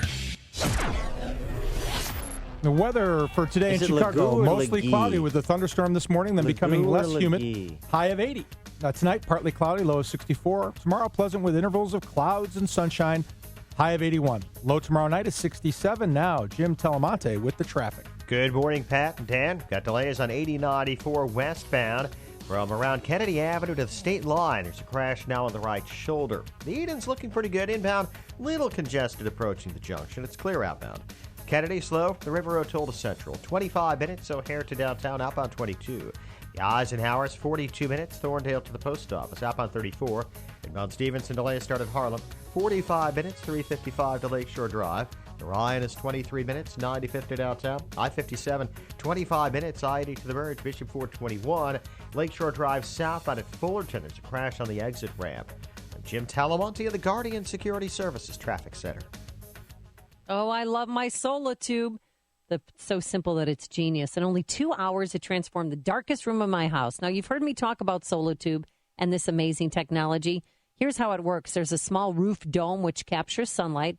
Then a super reflective tubing transfers that sunlight into brilliant daylight that fills your room. Again, it takes 2 hours to install, and they clean up, and you'll never even know that they were there. And there's a lot of beautiful options to choose from, and it's affordable. The natural lighting truly brightened my home, and it seems so much bigger. So I highly recommend you brighten your home with natural light using SolaTube daylighting systems. Call my friend Katie at Chicago Skylight Pros, that's a SolaTube premier dealer, for your free consultation. Call Katie at 844-789-SHINE, S-H-I-N-E, SHINE. Mention me and receive $75 off your first SolaTube. That's 844-789-SHINE, or visit ChicagoSkylightPros.com to see the video and the amazing before and after pictures. That's ChicagoSkylightPros.com. Know that sound? That's the sound of trouble for CPAP users. Did you know that just one drop of water in your CPAP system can become a breeding ground for mold and bacteria? Breathe that stuff in and you're battling respiratory infections, allergy attacks, and more. But here's good news. SoClean.com has released the world's first and only automated CPAP cleaner and sanitizer. It's the healthier way to clean your system because it kills 99.9% of germs in minutes. For a limited time, you can try it risk-free for 30 days. Just call 1-800-400-9280. SoClean makes cleaning your CPAP a breeze. It's completely hands-free. Just pop in your mask, close the lid, and presto, your CPAP system is clean and fresh in minutes. Don't let one drop of water wreak havoc on your body. Call SoClean.com now for your risk-free trial while supplies last. 1-800-400-9280. That's 1-800-400-9280. Today, how to incorporate your business in just 10 minutes so you won't lose everything if you get sued. Step 1, stop putting it off. If you're not incorporated and someone sues your business tomorrow, it's not just your business at risk. You can lose everything: your home, your car, even your life savings. Step 2, call the following number for a free 10-minute incorporation guide from Incorporate.com. 1-800-900-2502. They don't provide legal or financial advice. They just make incorporating quick and easy. So you can incorporate or form an LLC in just 10 minutes. That number again is 1-800-900-2502. Step 3, congratulate yourself. By taking just 10 minutes to incorporate your business or form an LLC, you protected your home, your car, and your life savings. And that is how you incorporate your business in just 10 minutes. But hurry while they're still giving away these 10-minute incorporation guides for free. Call 1-800-900-2502. That's 1-800-900-2502. Mike Rowe here for 1 hour. Today, Chuck is jogging in place to make a point about energy efficiency. I thought I was training for a marathon. He's been at it now for... 3 minutes. And already he's wearing out. I'm not. Your heating and air conditioning systems are a lot like Chuck. Warm yet somehow cool. Wheezing, wasting energy, and probably headed for replacement. You're talking about the air systems, right? Sure, pal. Sure. Call 1 hour before it's too late. Can you do the disclaimer for me? Each independent franchise is licensed in its respective state or county. Thanks. It's fall flooring season. Get incredible deals on the latest trends at Lumber Liquidators Fall Flooring Kickoff Sale. We've got 100 new flooring styles, new colors, new textures, even new waterproof floors. Choose from over 60 varieties of North American and European laminates from 39 cents a square foot. Pre-finished hardwood from $129. Get $1 off Bellawood pre-finished hardwood. Save on the hottest styles in vinyl plank, bamboo, and more. Plus special financing. Visit LumberLiquidators.com to find a store near you and get to the Fall Flooring Kickoff Sale today. AM 560, The Answer. Hey, before you read about it on Facebook or Twitter, or hear about it from your friends, find out what today's big stories really mean with me, Sean Hannity, today at 2, right here on AM 560, The Answer.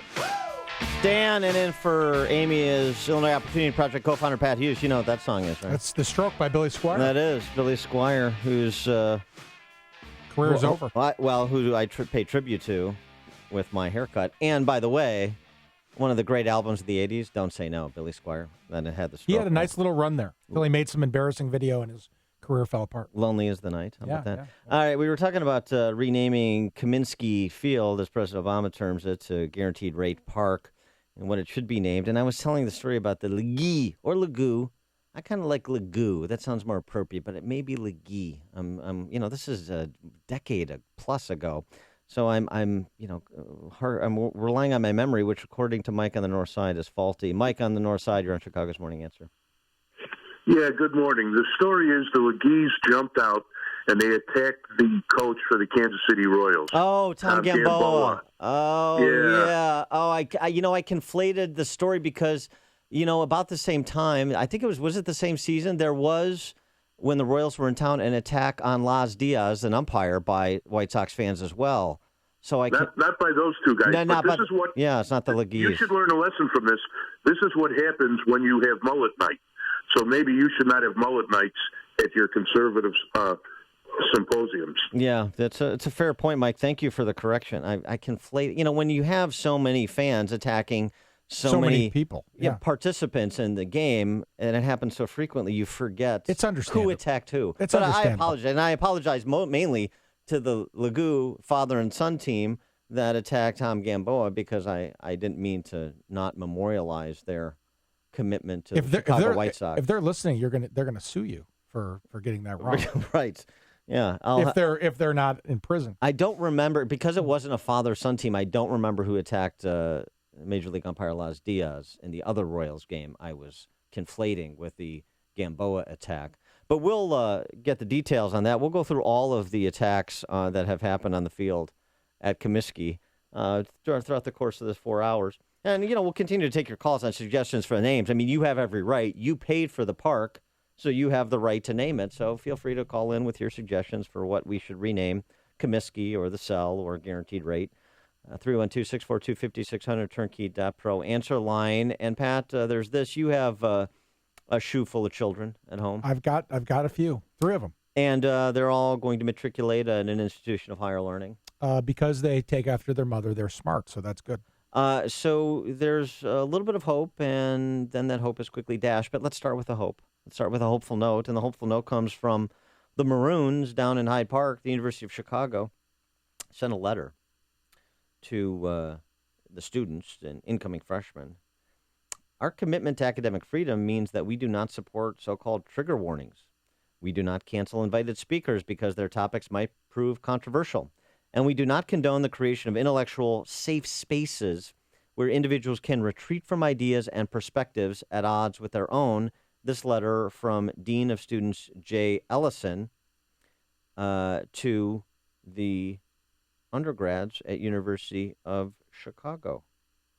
How about that? It makes me mad because I need an intellectual safe space from you, and now I'm not going to be provided one. But he basically should have said, at the University of Chicago, we are serious and we are grown-ups, because that's basically what he's saying.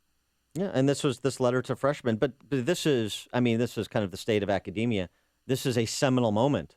This is a courageous act to tell freshmen at University of Chicago, one of the better colleges in the country, that no, we're serious about this. All of the nonsense that you've created, all of the kind of totalitarian and training gambits that students are going on campuses around the country, that has no place here. We're not canceling invited speakers. We're not creating these imaginary safe spaces. We're not allowing you to retreat from intellectual freedom or to impose your will on somebody else because you disagree with their viewpoint. And I mean, this is happening despite the fact that they've located the Institute for Political Skullduggery run by David Axelrod there. Yeah. So this is really courageous by the Dean of Students. It is. And basically what he's saying is, if you don't like that policy and you need to be protected from free speech, then go somewhere else. And unfortunately, Dan, there's a lot of other places to go. I got a place you can go. Where's that? How about State University of New York at Binghamton? Oh, yeah. They're now offering a course called Stop White People 2K16. Stop White People 2016. This is a part of routine training for residential assistants. So this is RA training. Oh, yeah. How to stop white people. Where the bathroom is, who to call, and this. How to stop white people. Various presenters on the course that are all deep thinkers, without a doubt. I don't know who they are, but I think they're other RAs. I assume This is New York's highest-ranking public college, so it describes itself. The purpose of the instruction is to help others take the next step in understanding diversity, privilege, and the society we function within, and to stop white people. The course attendees obtain the tools to respond to uneducated people with good arguments. Uneducated people that were able to get into the highest-ranking public college in New York seems to be at odds with one another, but who am I? I mean, these are deep thinkers. The university's conservative student paper publicized the course, noting the university seems to endorse it as a proper part of RA training. It was added that at a public state-funded university, to potentially see racism endorsed is a frightening prospect for the future of higher education. That's what the conservative student paper on the campus said, and I assume they were summarily taken off to a re-education center. Yeah, there's no question. And tools is the right word because these people are tools. There's a lot of this going on, Dan, where there's much more segregation. Minority groups want to be segregated from other groups at the universities. This is a movement and a trend, and it's I've got a 16-year-old who's going to go off to college in 2 years. It's frightening. Alice in Waukegan, you're on Chicago's Morning Answer. Good morning. I think that you should have them rename the logo for that long, complicated adhesive name that's on Comiskey Park now, just plain Chicago Plus. Chicago Plus, that long adhesive. Thanks for I'm going to have to solve that riddle during the break. Listen to Dan and Amy on your smartphone. Download the AM 560 mobile app today at 560theanswer.com/mobile. I suffered from psoriasis, mainly on the scalp, for 28 years. I went through 8 dermatologists. If you suffer from psoriasis or vitiligo, you know the pain and embarrassment. Now there's a simple non-medication solution called Extract. Extract treats areas using a unique targeted light therapy. You have no idea how thick the plaque was on my scalp. Now I'm very close to having clear skin. I'm thrilled with my results. With clinical studies showing immediate results, with up to 95% clearance, Extract simply works. Extract is covered by all major insurances and Medicare and will help you find a doctor close by. I just want to thank you for the great results of my psoriasis. Thanks to Extract. My scalp hasn't looked and felt this good for years. I'm forever grateful for Extract. Call now to live Extract Clear. Call 800-499-4281. That's 800-499-4281. 800-499-4281 or xtracradio.com. Qualified patients, certain restrictions apply. What's your caliber? Black Rhino Concealment knows many AM 560 listeners carry or plan to and want the best holsters. For concealed carry, range practice, or competitive shooting, Black Rhinos are comfortable and safe. Every holster is handcrafted by veterans of 100% virgin Kydex with American-made fasteners. From precision fit and finish to secure retention and quick draw, a Black Rhino is the finest holster at a modest price. Backed by a lifetime material warranty and workmanship guarantee, Black Rhino has tactical carrier and concealed carry systems for every caliber. You and your firearm deserve a Black Rhino. The Second Amendment protects our right to bear arms, and Black Rhino protects those arms. Black Rhino Concealment, we hold your caliber against you. Visit blackrhinoconcealment.com or call 847-783-6499 for showroom info. Use the promo code AM560 for a 10% discount on your first order. That's 847-783-6499. Coming up, Trump says he met with Chicago police. Chicago police says he didn't. We'll have it at 6:36, but now let's check the headlines with Mike Scott. Dan and Pat, good morning. A thunderstorm 73, and Donald Trump says he is now open to letting some illegal immigrants stay in the U.S. In a town hall event on Fox News, the Republican presidential nominee said that would depend on the circumstances. First, it must improve jobs and wages for United States citizens. Trump said there would be no amnesty and suggested those who stay would have to pay back taxes. Democrat Hillary Clinton plans to accuse Trump of embracing a type of conservatism linked with white nationalism and nativism. Clinton will apparently make those statements at a campaign stop in Nevada today. Founder of WikiLeaks says the website will release significant information linked to Hillary Clinton's campaign before Election Day. It's a variety of different types of documents from different types of institutions that are associated with the election campaign. Some quite unexpected angles. That's Julian Assange. Rescuers are still hoping to find survivors in central Italy following a powerful earthquake that left 250 dead. 12 are dead following a brazen hours-long militant attack on the American University in Afghanistan. No group has claimed responsibility so far. A tragedy in Britain, 5 men drowning off a beach in southern England that had no lifeguard. Authorities are trying to piece together what happened to the group who traveled from London to Camber Sands Beach yesterday. A federal judge will rule today on whether a suburban man charged with terrorism is competent enough to be tried. FBI agents arrested Adel Daoud in 2012 after a sting where he allegedly placed a bomb outside a bar. His attorneys say Daoud's mental state makes it impossible to defend him. Tornadoes that touched down in central Indiana left no one seriously hurt. Twisters tearing off roofs of apartment buildings, sending air conditioners tumbling into parked cars and cutting off power to thousands in Howard County. One person is dead, another hurt following a fiery rollover crash in west suburban Maywood. And Chicago is just outside the top 10 for honesty in America. The makers of Honest Tea are out with a new survey measuring honesty and truthful statements. Chicago is ranked 11th with a score of 90%. Philly beat the White Sox. Cubs over San Diego. The news a service of Super 8 Hotels. When you're on the road and it's time to stop for the night, you can count on Super 8 Hotels, where you'll always find a dependable room at a great rate. Plus, with over 2,000 locations across the country, odds are they're just down the road. Learn more. Book today. Super8.com.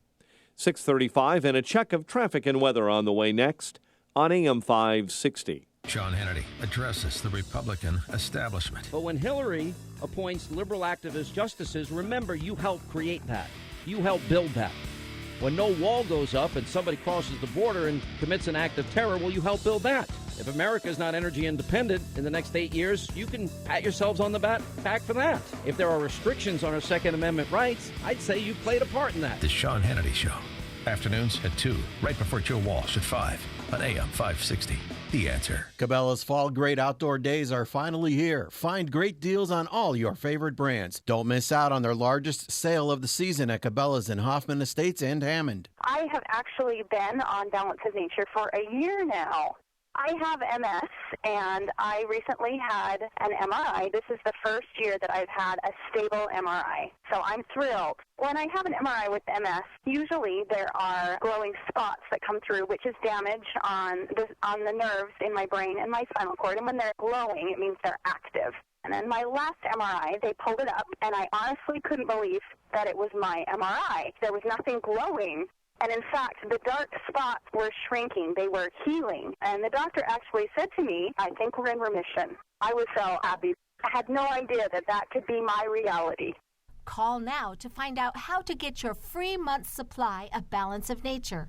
Call 800-2468-751. That's 800-2468-751. Or go online to balanceofnature.com. Use promo code CHICAGO. There are so many families in the Chicagoland area that cannot afford regular dental care. We take for granted our regular routine cleanings, but for many children and families, it's an added expense that's not in the budget. Yet oral health care impacts self-esteem and the ability to work, which is why the Chicago Dental Society Foundation Clinic is committed to improving the oral health in our communities. I'm Lauren Feldner, speaking to you on behalf of the caring dentists of the Chicago Dental Society, who have addressed this issue by providing free basic dental services at the Chicago Dental Society Foundation Clinic, which is located in DuPage County. At this clinic, we treat and educate patients and their families for free. We help them experience good oral health care. Our clinic is staffed with all volunteer dentists who depend on the generous support of donors to provide these services to Cook, Lake, and DuPage counties. Please help keep our free dental clinic open. Donations can be made at cdsfound.org. That's cdsfound.org. On behalf of the dentists of the Chicago Dental Society, thank you for your support. 638, Guardian Security Services Traffic Center. Here is Jim Talamonte. Like southbound Tri-State jammed from the Grand Avenue curve to North Avenue with a crash of the 3 right lanes. Northbound slow in pockets from 95th to LaGrange Road, and from the Hinsdale Oasis to 47th, and from the Reagan Tollway to North Avenue. 8094 westbound slow Kennedy Avenue to the state line with a crash on the right side. Eastbound slow Burnham to the state line. Eden's 26 minutes, Lake Cook to Montrose outbound 21. Kennedy 28 minutes either way between O'Hare and downtown. The Eisenhower 50 minutes, Thorndale to the Loop outbound 42. Stevenson 46 minutes, 355 to Lakeshore Drive. Ryan 25 minutes, 95th to downtown. I-57 is 26 minutes, I-80 to the merge. Lakeshore Drive southbound, the exit to Fullerton closed after a crash. Traffic service with Bank of America. Want cash back at Costco, Sam's Club, and BJ's today? Use your Bank of America Cash Rewards Visa credit card. 2% cash back at wholesale clubs. Learn more at bankofamerica.com/getcashback. That's traffic. AM 560, The Answer. Chicago's Morning Answer continues next. Your official Chicagoland weather forecast from the aircomfort.com Weather Center, providing the right climate for business since 1935. Cloudy, maybe a rain or thunderstorm this morning, a rain shower or thunderstorm. Then becoming less humid and a high near 80. 71 right now. Next news at 7. Chicago's Morning Answer with Dan and Amy continues next. In for Amy this morning, Pat Hughes joins us on AM 560, The Answer. This hourly segment is brought to you by The Steve Beeman Show with co-host Carol Parisi, empowering you Sunday evenings at 8 right here on AM 560. See Alan West and Michelle Malkin at Freedom Summit Chicago 2016. Tickets are on sale now at freedomsummitchicago.com. Good morning, Dan, and in for Amy this morning is Pat Hughes, not the one with talent that broadcast Cubs game. Correct. The other Pat Hughes, the co-founder of the Illinois Opportunity Project. That Pat Hughes. Sorry to disappoint you. They confuse me all the time. By the way, we're taking names. What Comiskey Park should be renamed, or the Cell. I still call it Comiskey Park. And like the president still calls it Kaminsky Field. And you know what it really should be called? All joking aside, there should be a tribute to Bill Veeck. If one of these corporate sponsors was smart, they would say, they'd have their stuff all over the stadium. But in terms of naming rights, you know what we're going to do? We're going to pay for the corporate sponsorship, but we're going to honor the greatest owner in the history of baseball, Bill Veeck. Love Bill Veeck. I think that's a great idea. They're not going to do it. No, I know they're not going to do it. Guaranteed rate. Come on. Okay, so speaking of Chicago, Trump was on with O'Reilly, and he's walked himself into a bit of a controversy. It seems unnecessarily. He talking law and order, which is one of the Trump campaign motifs. So you'd think he would be at the ready given the civil unrest in Milwaukee and the appeals he's been making to particularly minority families and African-American families in urban centers that are disproportionately impacted by urban violence. But instead, he recalls this conversation he allegedly had with senior police officials in the Chicago Police Department in terms of what should be done that isn't being done, and this has created a bit of consternation. I know police in Chicago. If they were given the authority to do it, they would get it done. How? You have unbelievable... How? By being very much tougher than they are right now. They're right now not tough. I mean, I could tell you this very long and quite boring story, but when I was in Chicago, I got to meet a couple of very top police. I said, how do you stop this? How do you stop this? If you were put in charge to a specific person, do you think you could stop it? He said, Mr. Trump, I'd be able to stop it in 1 week. And I believed him 100%. Except a spokesman for the Chicago Police Department said no one in senior command at CPD has ever met with Donald Trump or a member of his campaign. So it seems to me there's two issues here. One is this an apocryphal story about meeting with senior high-level Chicago police officers, which Donald Trump references? Did he, when he was in Chicago, at the time he's in Chicago, did he talk to a couple of cops on the street and he's recalling that, and he's mischaracterizing their seniority, if you will, perhaps. But then there's the other problem of somebody who's making law and order the focus of his campaign, and that doesn't mean he needs to be an expert on policing urban centers, but you'd think he would have something more to say than police need to get tough. I find that you, as Jim Garrity says in National Review Online in his excellent daily update Morning Jolt, you're taking a winning argument and you're turning it into a losing one through incoherence and the generation of conflict with the source you're supposedly using to buttress your case. Yeah, and also he's trivializing that argument, Dan, because that comment he made to Bill O'Reilly about how he talked to a Chicago police officer, and that officer said, if I had certain things, which he wouldn't identify, I could solve Chicago's crime problem in a week. That is just absurd. That's fantasy. That's bluster. And it pulls into this narrative of Trump just saying whatever comes to his mind. He's so great. He's going to do whatever it takes, and he's got all the solutions. That statement is literally absurd. We have an unbelievable crime problem in Chicago, desperate neighborhoods with people who are under siege constantly. You see that all summer with the shootings and the murders and everything else. And to say it could be solved, but for anyone to say that or make that comment on a national program, you lose credibility when you say things on a very important issue that should be a winning issue for his campaign. Well, and this is not like this is a surprise. This is not like this is a question coming out of left field, and frankly, he wasn't prompted to talk about the Chicago police. So he was prompted to talk about Chicago by Bill O'Reilly, but there's a lot of things you can say. Look, page through Heather McDonald's book, The War on Cops, and we've had her on the show. Look at some of the work of John Lott on and other criminologists, or have a staffer prepare some substantive references for such a discussion, because it's going to come up not just on cable news shows, but in ordinary conversation on the campaign trail. And to be so obtuse and, as you say, hyperbolic, solve it in 1 week. Come on. I thought we're past that.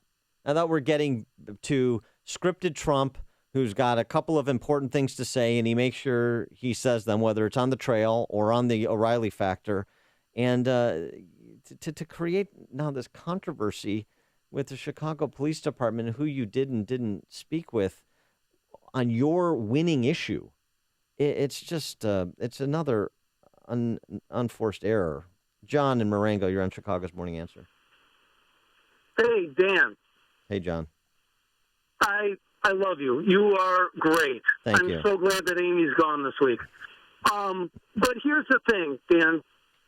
Let's not pick apart Trump and what he says or he doesn't say or hyperbolic.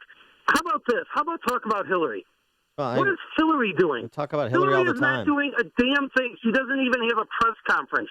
Why don't we talk about that lying, corrupt wench from hell? Please. Okay. Well, thanks, John. And we talk about Hillary ad nauseum. John cleaned it up for us a little bit there. I mean, this is my point. This is my point, John. And by the way, this idea, like, if we don't talk about it, then no one will talk about it. Keep it quiet. Yeah, that this will be a secret. No, it's going to have to be dealt with. And these are the kind of unforced errors that plague the campaign and remove focus from Hillary Clinton, where Donald Trump could have said, look, I'm on the side of law enforcement. I've mentioned it. I made appeals. The big government policies, the predatory government policies of the last 60 years that are endorsed by Hillary Clinton have destroyed the inner cities. Now they've declared war on cops. The Democrat Party is completely beholden to Black Lives Matter. They, both Bernie Sanders and Hillary Clinton, genuflected before these professional agitators who are now being funded by big left-wing foundations. They both did in the primary. Now Ford Foundation, as well as George Soros. Where is the outrage about the billionaires that are funding these professional agitators that are roaming the streets saying, pigs in a blanket, fry them like bacon? Is that advancing the conversation? Are these responsible plutocrats that are underwriting these individuals? Trump could have said any and all of that. And instead, this. I mean, it's just not that challenging. And at this stage, I don't care if he's not a politician or not. He should be better. And his supporters, and I'm a Trump supporter now, he wasn't my first, second, or third choice, should want this dialogue so that there's repercussions for doing stupid things on the campaign trail, particularly on a show like Bill O'Reilly that's going to get press across the whole spectrum, so that he gets better in the next however many days are left to the election, because there are a lot of voters out there that don't know him as a presidential candidate yet, even though everyone thinks that they do. They don't. And he's auditioning for them, and they're looking at that. I'm actively seeking the FOP endorsement. I'm on the side of law enforcement because I understand that law enforcement doesn't want to protect bad cops any more than anybody else does, because they reflect badly on the 99% of officers who are great public servants. I could have said that. And meanwhile, Hillary Clinton is running away from the FOP because she's in the Black Lives Matter camp. So there's your choice, America. You want to be on the side of law enforcement, or you want to be on the side of the professional agitators that are destroying, burning down businesses, destroying police property, antagonizing police, assassinating police officers? Is that the side you want to be on? There's your choice. He could have framed it in any way other than what he did to advance his own political interests in addition to our policy interests. And the idea that we are supposed to just read, I'm going to say this one more time, and I've said this on the show, also ad nauseum, perhaps even more than I've talked about Hillary Clinton, which is a lot. This show, and I am not going to read Trump press releases. That's not what this show is. And I'm not going to say that everything Trump does is a good thing, even if I think it's a bad thing. This is an analysis show. So disagree with the analysis, but if you're going to give me the crybaby nonsense about don't say a cross word, I don't particularly like Donald Trump, and I've made that clear from the outset. I haven't liked him since I read Art of the Deal 25 years ago. My opinion of Donald Trump hasn't changed from the primary, and I didn't support him.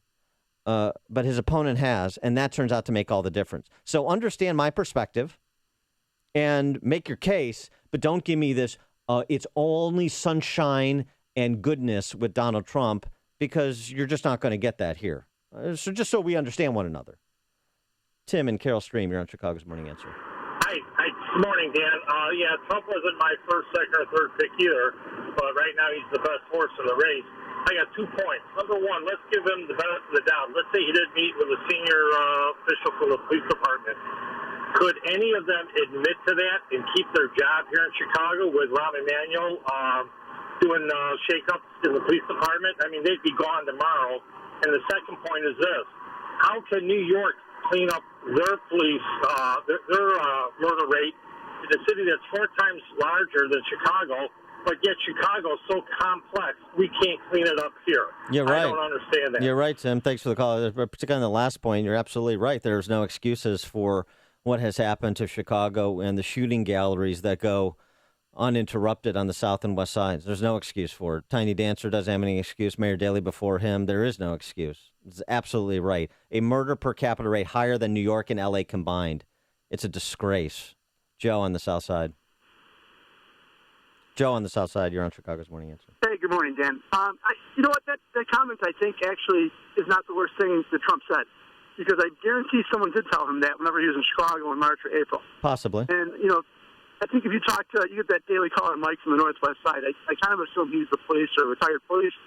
I bet he and his friends, they're at a tavern in Milwaukee Avenue on Friday night, they guarantee they can clean up the city in a night or in a week.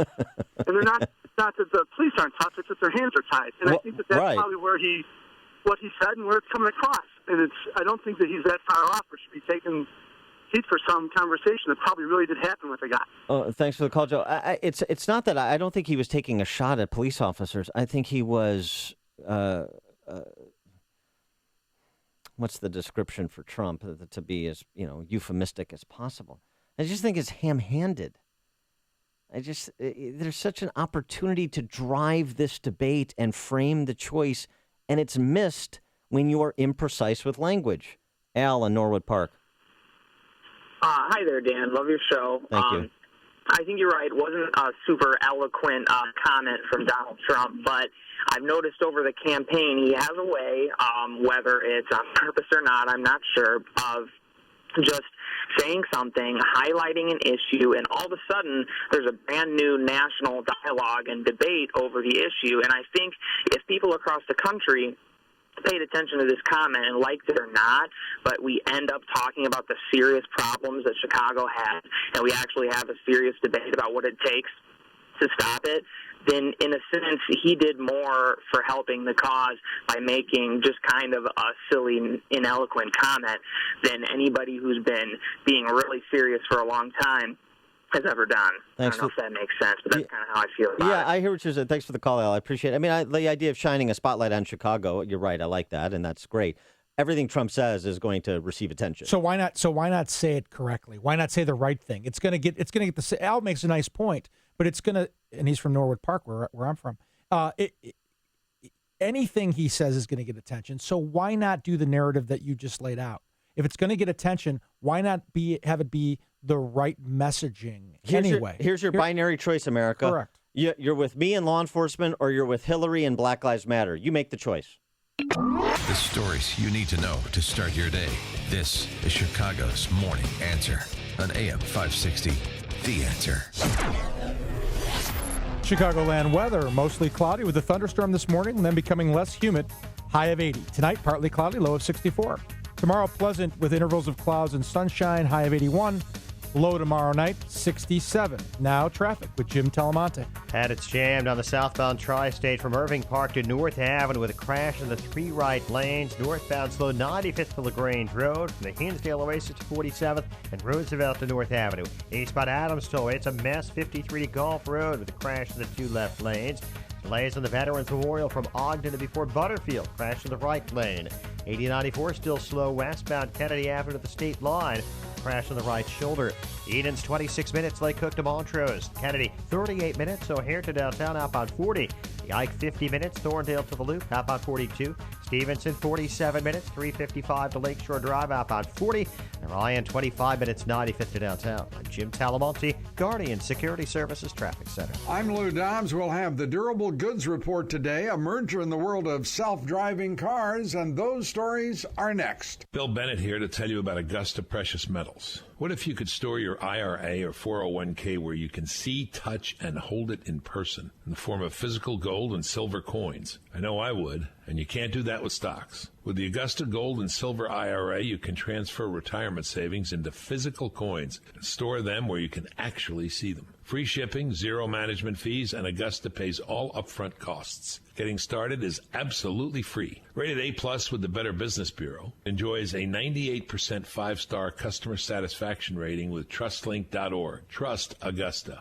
Call toll-free 1-855-222-6993 now for your free guide to Augusta Gold IRAs. Call toll-free 1-855-222-6993.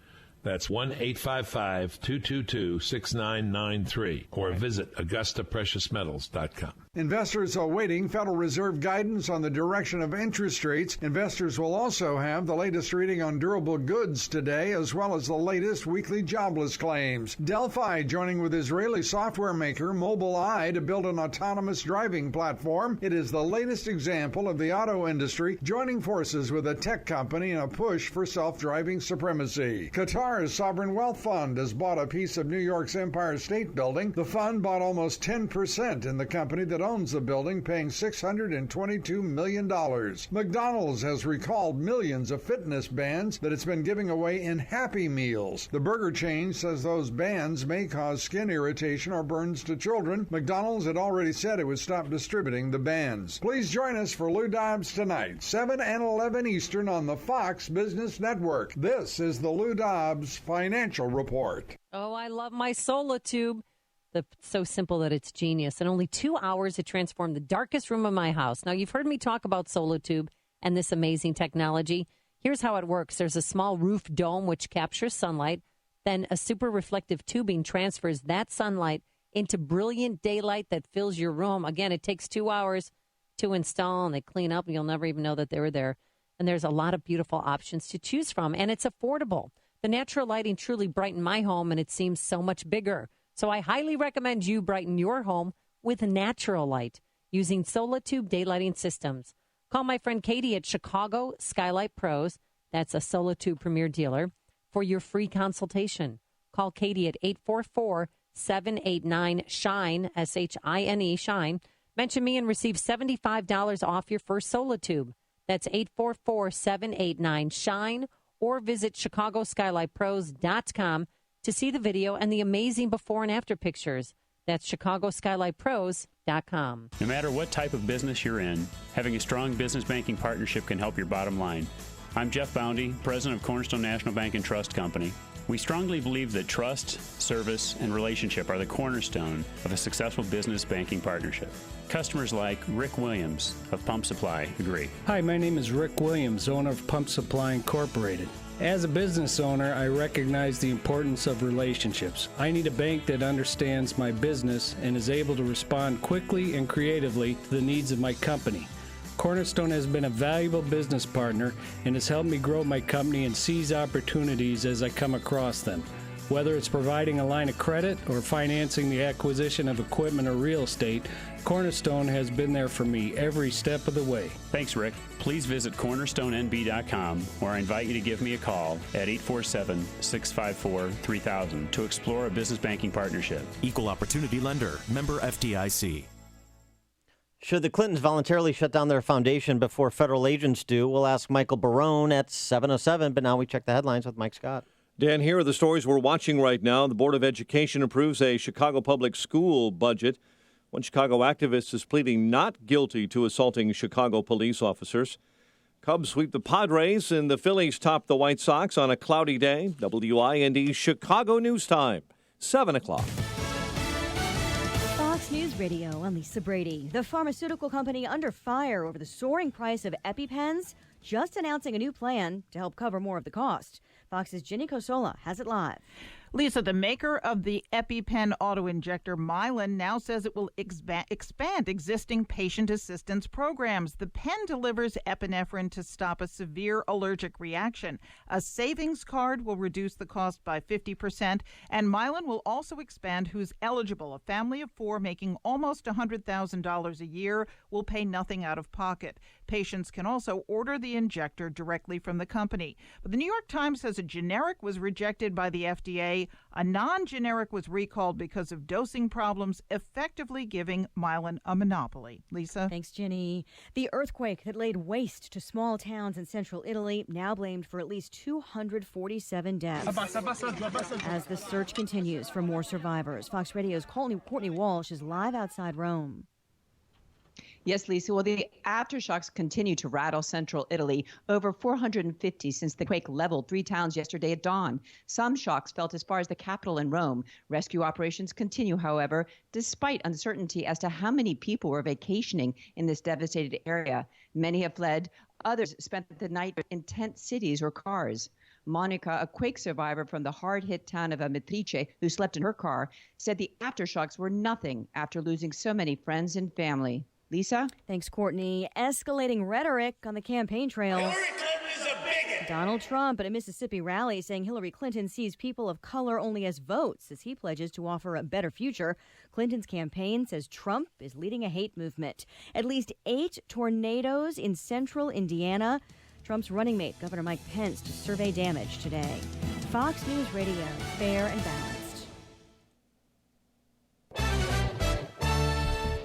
Showers and thunderstorms crossing the area this morning, 73 degrees at 7:02 on AM 560. The Answer. Good morning. I'm Mike Scott. A federal judge will rule today on whether a suburban Chicago man charged with terrorism is competent enough to be tried. FBI agents arrested Adel Daoud in 2012. His attorney says Daoud's mental state makes it impossible to defend him.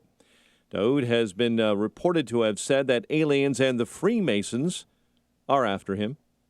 One person is dead after being struck by a Metro train on Chicago's northwest side. Officials say the incident happened last night near the Forest Glen stop. Tornadoes that touched down in central Indiana left trails of destruction, but no one seriously hurt. Indiana Governor Mike Pence. I say with a grateful heart that we have no reports of serious injuries or deaths as a result of these storms. The GOP vice presidential candidate returned to his home state from the campaign trail. He had been in North Carolina. Chicago Board of Education unanimously approving a $5.4 billion budget that will include increased property taxes.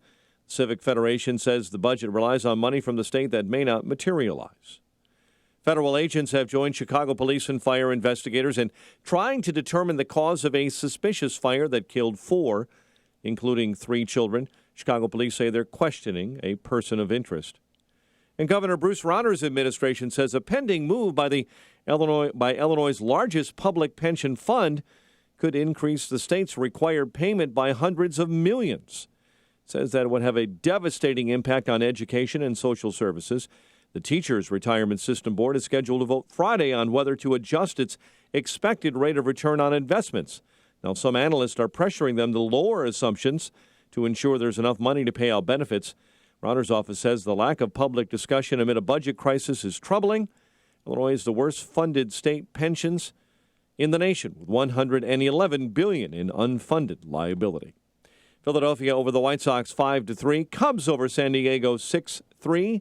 And the news, a service of ADT, the security leader for over 140 years. Trust ADT to protect your home, family, and all you care about. When you have ADT security, it's more than a sign in your yard. It's a line in the sand. Visit ADT.com. 7:04 and a check of traffic and weather on the way next on AM 560. Signature Bank is Chicago's fastest-growing independently owned business bank. It's a bank where relationships still matter. Signature Bank knows your name and your story. I'm Dan Proft, and I know this because Signature Bank is my business bank. I'm Mark Weingart, President and CEO of Star Creations, Inc., the fastest-growing supplier of wall decor products in the U.S. When it comes to banking, I don't want to be a small fish in a big pond. That's why I bank at Signature Bank Chicago. At Signature Bank, every customer is important. I know I can pick up the phone and talk to any one of the decision makers I know and trust at Signature Bank. At Signature Bank, they understand and respond to the unique needs of my business with flexibility and fairness.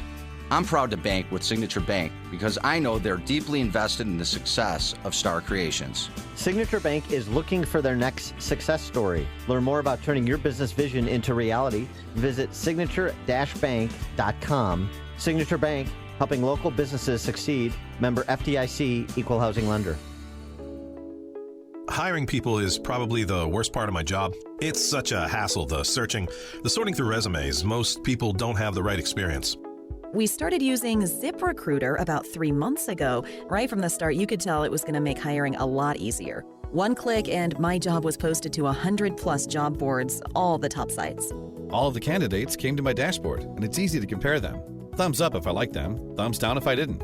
No emails and attachments, printing up docs, phone calls, none of that. And I couldn't believe the number of great applicants we got. I had the person we needed within 1 week. I don't know how we hired before ZipRecruiter.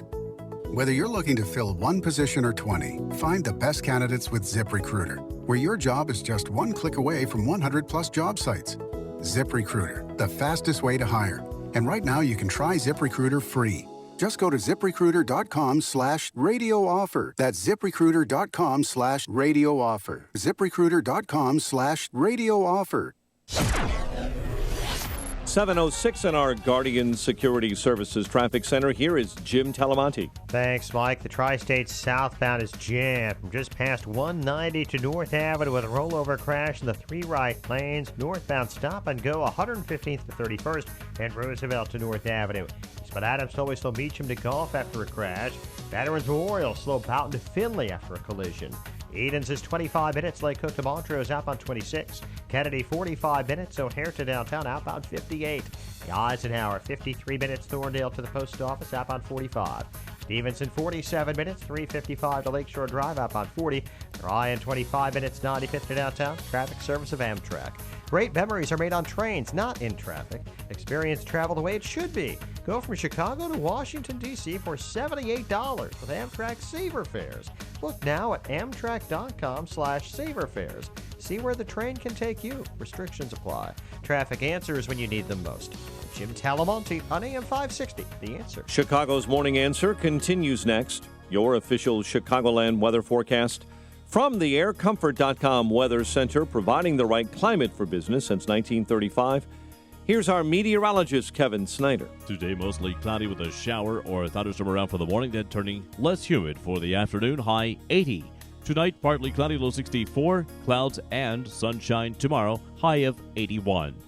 I'm Kevin Snyder on AM 560, The Answer. 73 at O'Hare. Next news, 7:30. Chicago's Morning Answer with Dan and Amy continues next on AM 560, The Answer. This hourly segment is brought to you by Kelly Financial Services, helping you secure your financial future today. Visit kellyfinancialservicesinc.com. Good morning. Welcome to your Thursday morning briefing. Here's what you need to know to start your day. But I will say this. If I was an American citizen, I wouldn't vote for Hillary Clinton if you paid me. I wouldn't vote for Hillary Clinton if she paid me. We're going to obey the existing laws. Now, the existing laws are very strong. The existing laws, the first thing we're going to do, if and when I win, is we're going to get rid of all of the bad ones. We got gang members, we have killers, we have a lot of bad people. Well, you know, if this is evolution, this is like a platypus going to sleep and waking up as a pussycat. That has really never happened in the history of any of our species. This is Chicago's Morning Answer with Dan Proft and Amy Jacobson on AM 560, The Answer.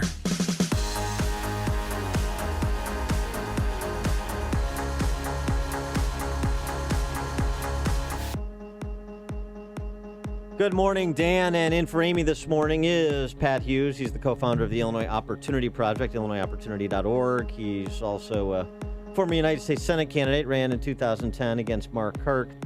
And it's interesting I bring that up on purpose, Pat. We were talking about Trump and this bit of a flap that he's created over comments he made about Chicago police and meeting with quote-unquote top officers on the O'Reilly Factor the other night.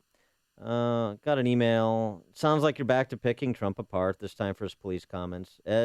All you know-it-all conservative intellectuals are going to torpedo any chance of defeating Clinton, and you're doing it in the interest of advancing the cause of proving how smart you are and how stupid Trump and the people who support him are. And this is the challenge with some Trump supporters. They just hear what they want to hear, and any cognitive dissonance, any even constructive criticism of Trump is treated this way. It's interesting to me because apparently all you know-it-all Trump supporters, particularly those who have been Trump supporters from the beginning, have a difficulty. You need to explain your candidate's changes on immigration. You need to explain his apology from just a week ago. Apparently, your candidate, Donald Trump, thinks that steady as she goes isn't the way to go. So perhaps you would take judicial notice of the changes that Donald Trump is making and the changes he needs to continue making in order to be successful. And if you can take analysis that differs from your own, if it's my party right or wrong, and in this example, my candidate right or wrong, my candidate right or wrong, my party right or wrong is the philosophy that has the Illinois Republican Party in the super minority in the state and the worst example of a Republican Party in the country. Certainly one of them. My party right or wrong is what gives us Mark Kirk and those enemies inside our perimeter election cycle after election cycle. And what you're doing with the kind of my candidate right or wrong is the same thing. So if you don't want your candidates to be better, if you don't want them to color inside the lines, if you don't want them to hold to the promises they made as candidates upon election, then continue to say, I'm only willing to hear positive. I cannot, my delicate ears and tenuous sensibility cannot handle any cognitive dissonance. That's not this show. It ain't me. And it ain't Michael Barone, who joins us now, senior political analyst for the Washington Examiner, WashingtonExaminer.com. Michael, thanks so much for joining us. Appreciate it. Hey, it's good to be with you, even in Illinois. Yes, yes, thank you. The United State of Illinois. Michael, let's start with some of the focus on Trump's pivot, metamorphosis, if you will, on immigration. It seems to me that this is actually a smart tactical move. He's not going to lose his base. There's kind of hardliners are already kind of shrugging off his change in tone and substance on the issue, and it's an effort to get back, I think, and Bill Galston has a great piece in the Wall Street Journal on this today, get back college-educated white voters who he needs to get to 270 electoral votes. Well, it's sort of Richard Nixon's old playbook. You go right wing, the primary, or left wing if you're a Democrat, and then move to the center in the general election. There's a certain amount of dynamic that happens with every candidate on this, and Trump did that to some extent on his proposals about immigration by Muslims. You remember that he had called last fall for a ban on immigration by Muslims. His more recent position that was included in the Republican platform at the convention was we're going to ban immigration from countries that are producing, that have a lot of terrorists until we can vet people. Well, that's going to be less repelling to some people who dislike the idea of making a distinction on the basis of alleged religion. And it also makes positive sense. Why should we let in terrorists? I mean, tell me one good reason that we should let in terrorists if we have some knowledge that people are terrorists. Hillary Clinton, who wants to let in what Trump says are 620,000 refugees, hasn't given us a reason. Hey, Michael, it's Pat Hughes. Thanks so much for joining us on the program. I have this theory that some of this is very, very fluid. Trump is moving a little bit, and nothing of significance is going to happen to change the whole course of the race until these debates. I think these are going to be the most watched debates in history, and then that's where it's going to come. How do you think Trump is going to handle the time leading up to the debates, and how do you think he's going to do, and what should he do when he debates Hillary Clinton? Well, he surprised me a little bit by canceling the speech that they'd promised to give today on immigration and delaying it. So there's a certain amount of to and froing, it appears, in this campaign. Listen, my predictions on what's Trump going to do and how voters are going to respond to Trump. If I'd gone to a bookie with those prescriptions right now, I would be going to a loan shark because I wouldn't have any money left. He's a hard guy to predict. He's done some things which, in my view, were totally irrational. The week-long assault on the dreaded Judge Curiel, the days-long attacks on the Kizzer-Khan family. No political consultant would have advised a candidate to do that sort of thing, but Donald Trump did. And I think he lost some serious and important ground, which it's not impossible that he'll regain, but it's going to be difficult. Well, Hillary Clinton is trying to help, and this Clinton Foundation matter, particularly after the AP report that came out on, Tuesday, more than half of her private meetings at the State Department were with Clinton Foundation donors who generated $156 million in cash for the Clinton Foundation, retrenching. But Ruth Marcus in the Washington Post has come says that's not a crime. Since it's not a crime, you're not supposed to be concerned. Yeah, well, okay, right, yeah. I mean, right, it's not a, but and this is, 2/3 of the people don't find her trustworthy to begin with, so this isn't going to help it. And also, in terms of to and froing, we've got a little to and froing going on with the Clinton Foundation. First, if she wins, they're going to not take corporate donations from foreign countries. Then the foundation comes out and says, well, we mean that in very limited scope with only certain parts of the foundation's activities.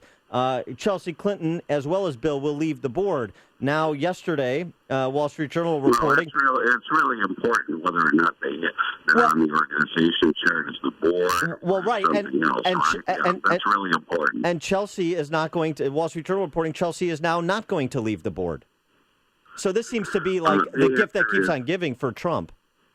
Well, the answer is that it brings to mind the baseball manager Casey Stagel's question of when he was managing the first year of the New York Mets. Can't anybody here play this game? Look, one of the things that we saw the Clinton apparatus operating is this little gaggle of people very close to Hillary Clinton, these sycophants, Emma Abaddon, the wife of the twisted Anthony Weiner, who has to have a job with the Clinton Foundation as well as the State Department because, hey, she's got to make $400,000 a year. How can you survive, And Cheryl Mills. They had a chance to prep Hillary Clinton right after the Democratic Convention, which was going on with a Sunday show on Fox News Sunday. Questions about the emails. They spent, assuming they spent time, they spent effort, they rehearsed her answer, and it got 4 to 0 Pinocchio's from the Washington Post fact checker, Pants on Fire from PolitiFact, and so forth. That's campaigning competence. You feed your candidate a line, and the line is not sustainable, and everybody says it's a lie.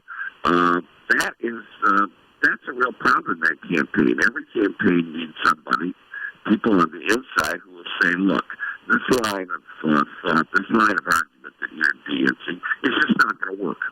People are not going to buy it. You can't say that. You've got to say something else. The Clinton campaign apparently lacks that sort of thing, and the Trump campaign seems to lack it, or they have people that say this line won't work, and they're actually wrong, and it will. There's a reason that a majority of Americans have negative feelings towards Trump, and a majority of Americans have negative feelings to Clinton. They've both got serious weaknesses, somewhat different weaknesses, but serious weaknesses as a candidate. One reason, and one weakness of Hillary Clinton is that most voters regard her as a liar and a cheat, and, they're right. Right. That's a serial problem. Michael Barone, senior political analyst for the Washington Examiner, WashingtonExaminer.com. Michael, thanks always for joining us. Appreciate it.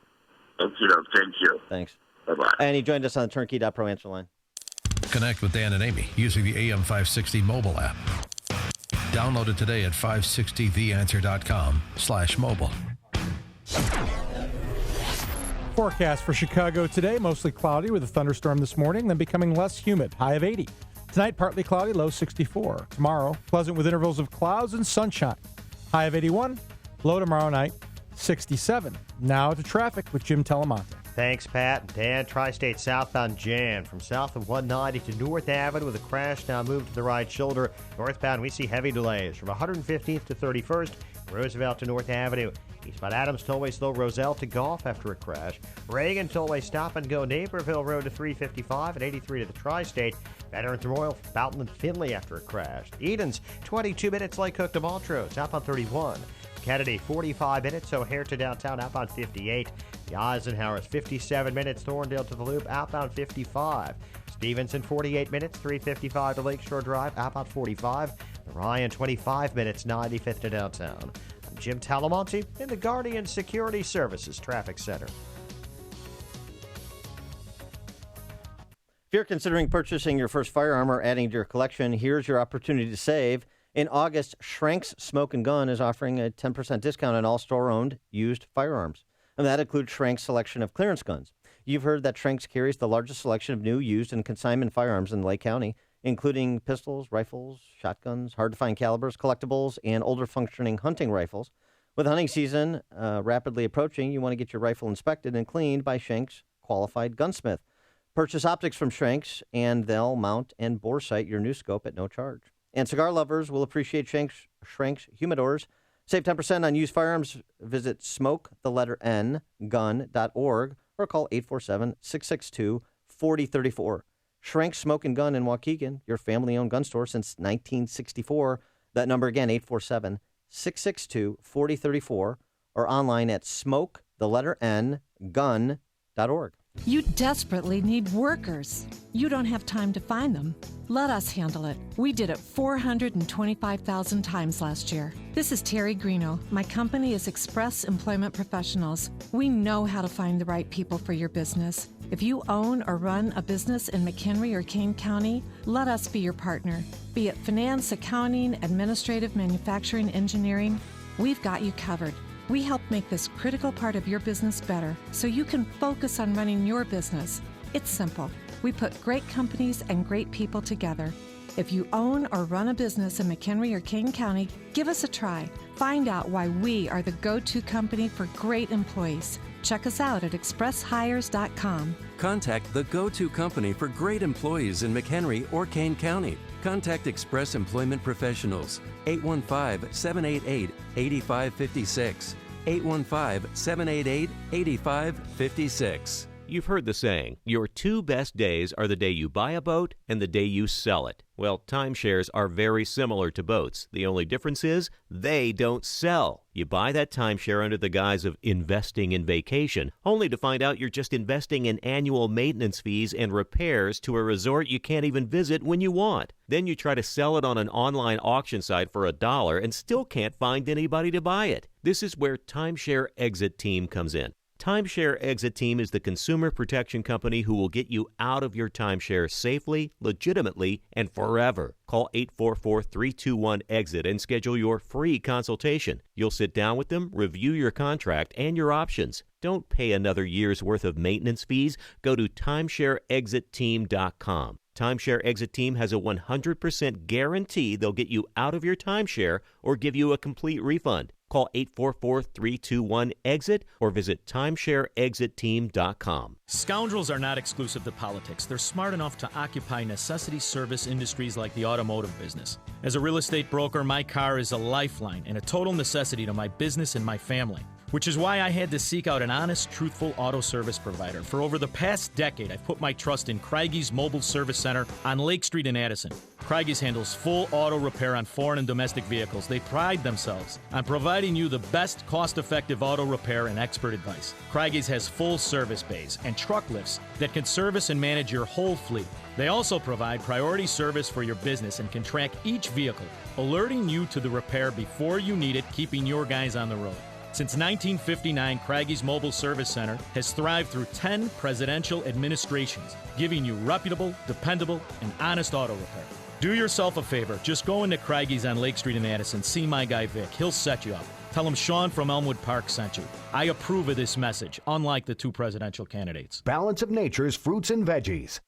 About 6 years ago, I was diagnosed with congestive heart failure. I went from being able to work 14, 16 hours a day with no problem to where I could barely walk a block to the store without having to stop and rest. I went on to the phytonutrients about 6 months ago, and within a couple of months, my medical doctor had cut my prescriptions down in a little bit smaller dosage. The next time I went back a month later, I walked into the doctor's office and he says, "My gosh, what's happened to you?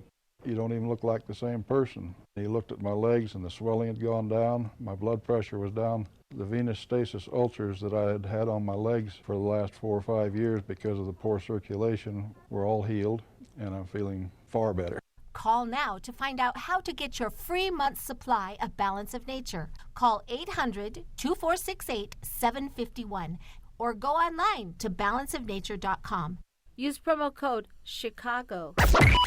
AM 560, The Answer. Dan, and in for Amy this morning is Pat Hughes, co-founder of the Illinois Opportunity Project, former Republican candidate for U.S. Senate back in 2010. And we're talking with Michael Barone from the Washington Examiner about the Clinton Foundation and the news today that there's been another retrenchment with what they're going to do with the foundation were Hillary to be president of the United States. Chelsea was going to leave the board. Now she's not going to leave the board. Got to have somebody to maintain that the family business, criminal enterprise. Exactly, the family business. This is the life they chose. And just a point of order too, because one of the arguments that's made by the Clinton camp is all the good works. It's just like you have to put everything in context, like those meetings with all the private interests that turned into heavy-duty Clinton Foundation donors. You have to look at the context of all the meetings she had with heads of state and foreign service officers and the like. So all the good works. In 2013, the philanthropy, $9 million worth of philanthropy out of $140 million in revenue. Where did that other $131 million go, do you think? Salaries, travel expenses, etc. So this is obviously a front to live a lavish lifestyle on salaries. How much are people making? On financing by foreign governments, including dictatorial ones, and other private interests. In addition to that, it's worth noting, we talked to Joan Goldberg about this yesterday, the whole idea that they've kind of incidentally done some good work. I'll concede the point. But his comparison is perfect. It's like the mob boss who hands out turkeys at Thanksgiving to people he forces to pay him protection money. Correct. So, let's kind of tamp down the goodness and light coming from the Clinton Foundation and the context that we're supposed to view this RICO enterprise in. Jeff in Arlington Heights, you're on Chicago's Morning Answer. Yes, hello, Dan. It's funny you bring that up because she has weaponized the Clinton Foundation much as the Bill Clinton administration weaponized immigration in the 90s. You know, I was a Border Patrol agent for 5 years, so I saw firsthand how they were using immigration to bring in additional Democrat voters. And, you know, the idea that college-educated whites have any idea about the immigration problem, I think that's kind of elitist. And, you know, Donald Trump, at least he worked in the building trades, you know. He supervised the building trades, rather. So, you know, I think he has a much better idea, better handle on what the immigration problem is. You know, college-educated whites, they don't live in the neighborhoods where illegal immigrants live. They hardly have any interaction, you know. Just because I got a BS in art history doesn't mean I know anything about illegal immigration. Yeah, fair point, Jeff. Thanks for the call. A lot of it is emotional and sentimental. There's no question. By the way, the Washington Post yesterday opining on Trump's, you know, kind of anti-immigration posture, essentially implying that it's racist. And they talk about the need for illegal immigrants to be our lawnmowers and dishwashers. How racist is that? As racist as you can get. I mean, this is the left elite. The idea that they're champions of the little people, or they have this kind of profound understanding of the melting pot. They look at they hear immigrants or illegal immigrants, and they think dishwashers and lawnmowers too. That's not the sum total of what we're talking about, and we're not just talking about persons that are here illegally from Mexico. As we point out often, 40% of people here illegally have overstayed visas. So it's so much more complicated than the Washington Post editorial board wants it to be, of course. Kurt in Bolingbrook, here on Chicago's Morning Answer. Hey, guys. How are you this morning? Good. So the Clinton Foundation is going to shut down in November. Wouldn't there be some mass fire sale with potential donors dropping in a ton of money if she potentially wins? No. I mean, it just seems like they're going to double down on the amount of money. If you know you have a product that you want and you're going to be closing it out in November, you're going to try and get as much of it as you can before it's shut out. Thanks for the call, Kurt. It's an interesting point. I mean, so Bill Clinton rented out the Lincoln bedroom. Hillary Clinton rented out the entire State Department, and she's poised to rent out the Oval Office, too. That should keep you up at night. Hear about the big stories of the day, then talk about them right here on Chicago's Morning Answer on AM 560. The Answer. The U.S. Senior and Women's Open, the BMW Championship, the Chicago Half Marathon, NASCAR racing, the Blackhawks Parade, so many festivals and special events. And they all have one thing in common: Master Fence Rental. Master Fence Rental provides professional fence rental services throughout all phases of your construction project, special event, or emergency situation, along with prompt delivery and expert installation. These are the guys to call when you need to maintain temporary safety and security at your site. Master Fence Rental is ready right now for your next big event or building project with chain link fences, fence panels, and pedestrian barricades that are uniquely designed and built to be sturdy, safe, and attractive with easy installation and takedown. Event planners, show producers, contractors, request a free quote today and get ready to work with the temporary fence pros. Master Fence. Call 866-622-0822. 866-622-0822 or online, masterfencerental.com. QL1, this is Control, checking in to see how excited you are for launch. Over? Well, actually, Control, I'm kind of bored. I think you cut out, QL1. It sounded like you said you were bored. That's affirmative, Control. You're about to travel 17,000 miles per hour through Earth's atmosphere, and you're bored? It just doesn't sound that exciting after using Rocket Mortgage by Quicken Loans. I was able to get a completely online custom mortgage approval in minutes. All right, you cut out for sure this time. Did you say I can get a mortgage approval in minutes? That's right, Control. Minutes. Whether you're purchasing a new house or refinancing your existing home, Rocket Mortgage securely pulls your pay stubs and bank statements to build you a custom mortgage solution so you get exactly what you want. Wow, that is exciting. Yep, definitely better than months of dehydrated ice cream and powdered orange drink. 3, 2, 1. Rocket Mortgage at QuickenLoans.com. Push button, get mortgage. Rocket. Visit for cost information and conditions. Equal housing lender. Licensed in all 50 states. NMLSConsumerAccess.org number 3030. AM 560. The Answer. Dan, and in for Amy this morning, Pat Hughes from Illinois Opportunity Project. Coming up at 7:37, we're going to talk to epidemiologist Tara Smith from Kent State University about Zika. Hey, Illinois snowbirds, you may not want to go to Florida this year. We'll have it after we check the headlines with Mike Scott. Dan, good morning. Good morning, everyone. 73 degrees. The search for survivors continues today in central Italy, where a powerful earthquake killed nearly 250. The founder of WikiLeaks says the website will release what he calls significant information linked to Hillary Clinton's campaign before Election Day. That word from Julian Assange yesterday on Fox News. A woman is dead after falling from a zip line at a state park in Delaware. 59-year-old woman fell about 40 feet at Lums Pond State Park yesterday afternoon. The Washington Monument remains closed to visitors for at least several more weeks. Park Service says it's unclear why there are so many issues with the elevator. It's a different problem each time. It's interesting to note that today marks 100 years ago that the Department of Interior launched the National Park Service. 7 students are dead following a brazen militant attack on American University in Afghanistan. National Weather Service says about 8 tornadoes touched down in central Indiana on Wednesday, but the investigation on the ground continues.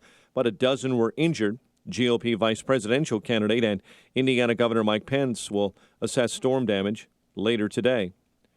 Chicago Board of Education unanimously approves a $5.4 billion budget that will include increased property taxes. 1 person is dead, another hurt following a fiery rollover crash in west suburban Maywood.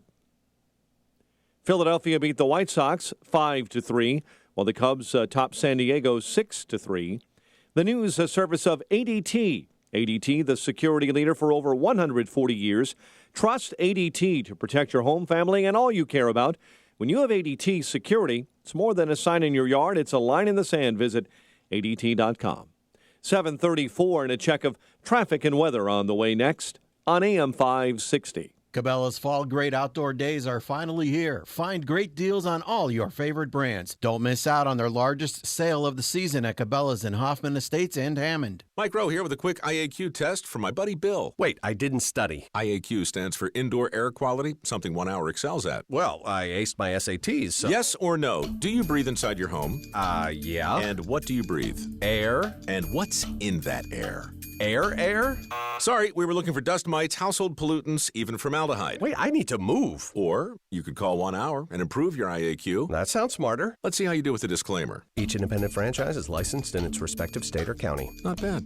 Here's some great news. Jack Taboda of Taboda & Associates can help you with your retirement game plan. You know Jack, or you should. Jack is the president and founder of Taboda & Associates. He's been helping folks just like you retire successfully for 3 decades. Jack has the insight, information, strategies, and experience you can use to build wealth and keep it. Live good. Retire well with Jack Taboda of Taboda & Associates. 630-777-7955. 630-777-7955.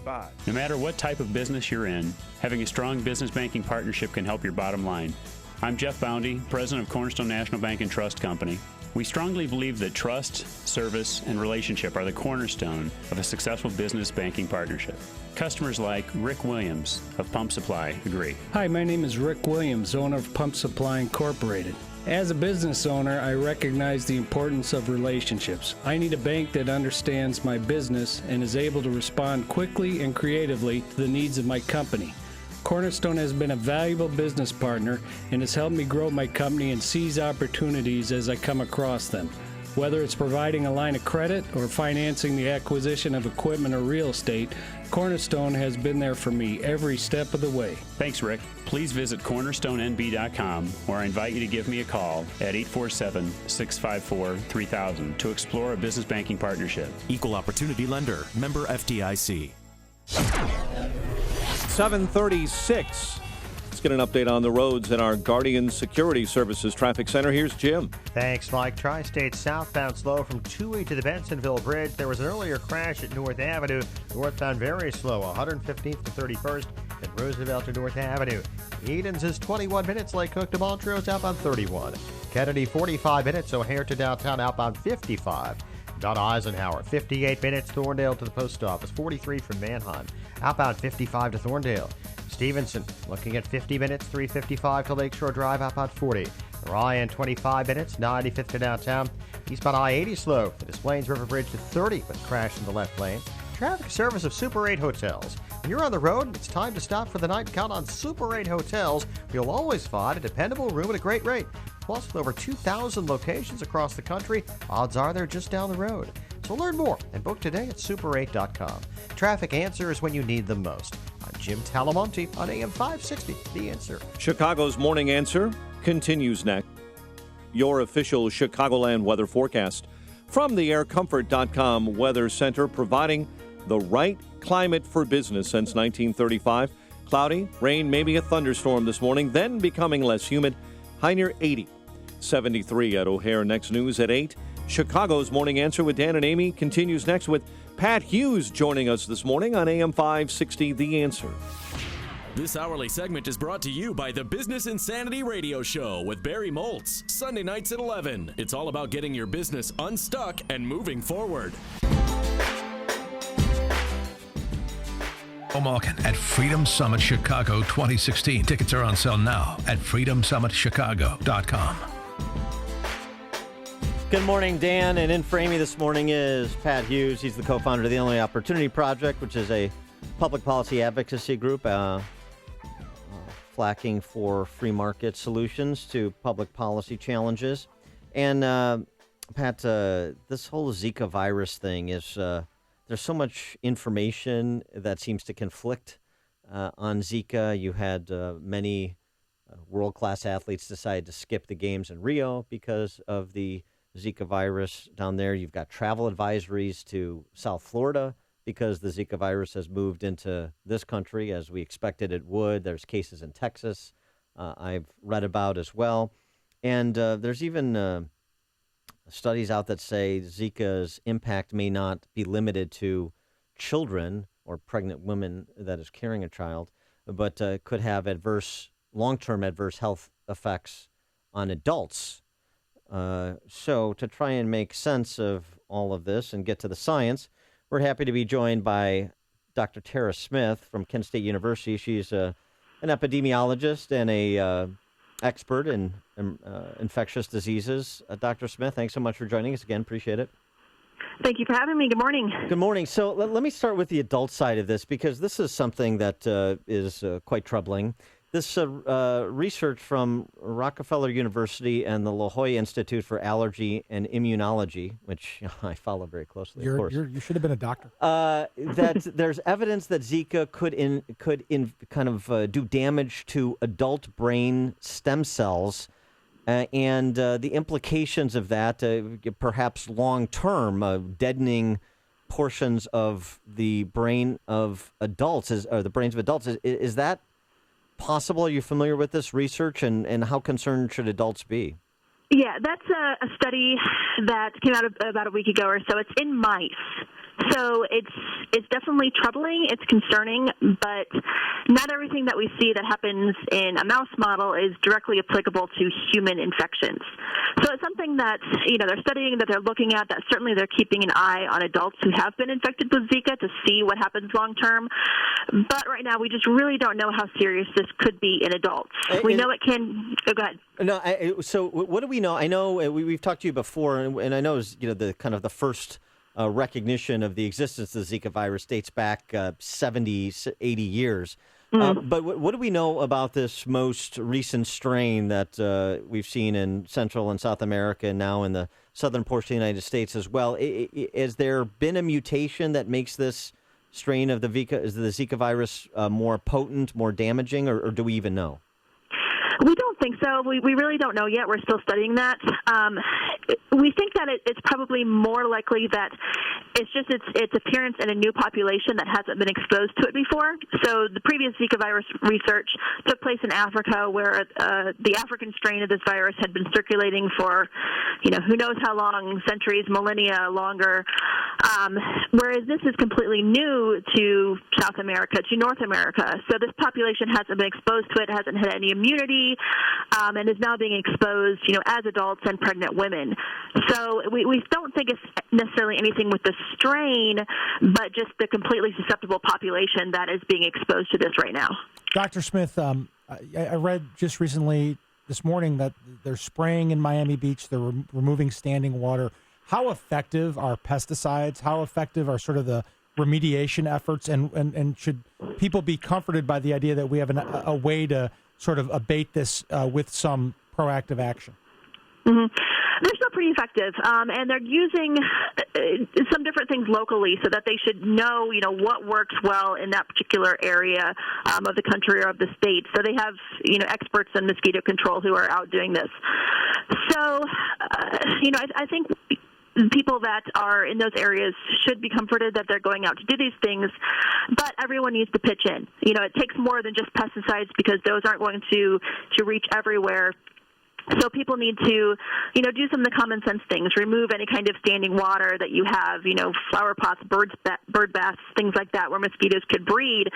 Because it's really going to take a community response to really try to wipe out some of these mosquitoes in those areas and stop them from breeding. The report is in Brazil. There's about 1,800 cases of microcephaly with respect to children that have been infected with the Zika virus. Do we have any more of a handle on just how dangerous this is for pregnant women, the incidence of the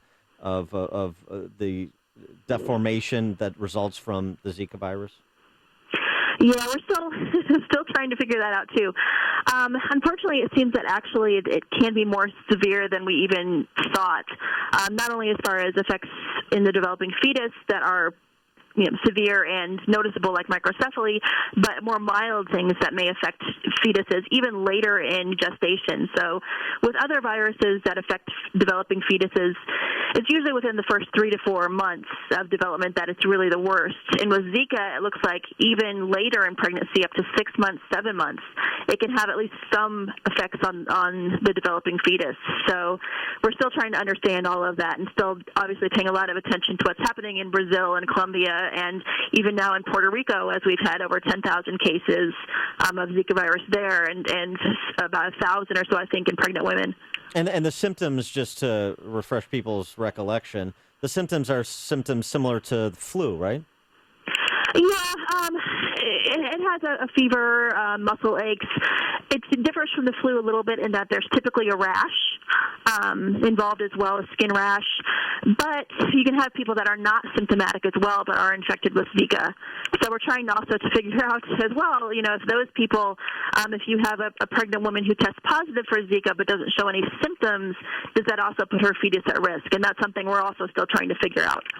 Yeah, and how do people transmit the disease so people can think about how to take precautions just in their daily interactions if they're in a place where this is a risk? Mm-hmm. So it's primarily transmitted by mosquitoes. So a person is bit by a mosquito, the virus replicates in their body, the mosquito takes, another mosquito takes a blood meal from them and then bites somebody else. So that's how it's primarily transmitted.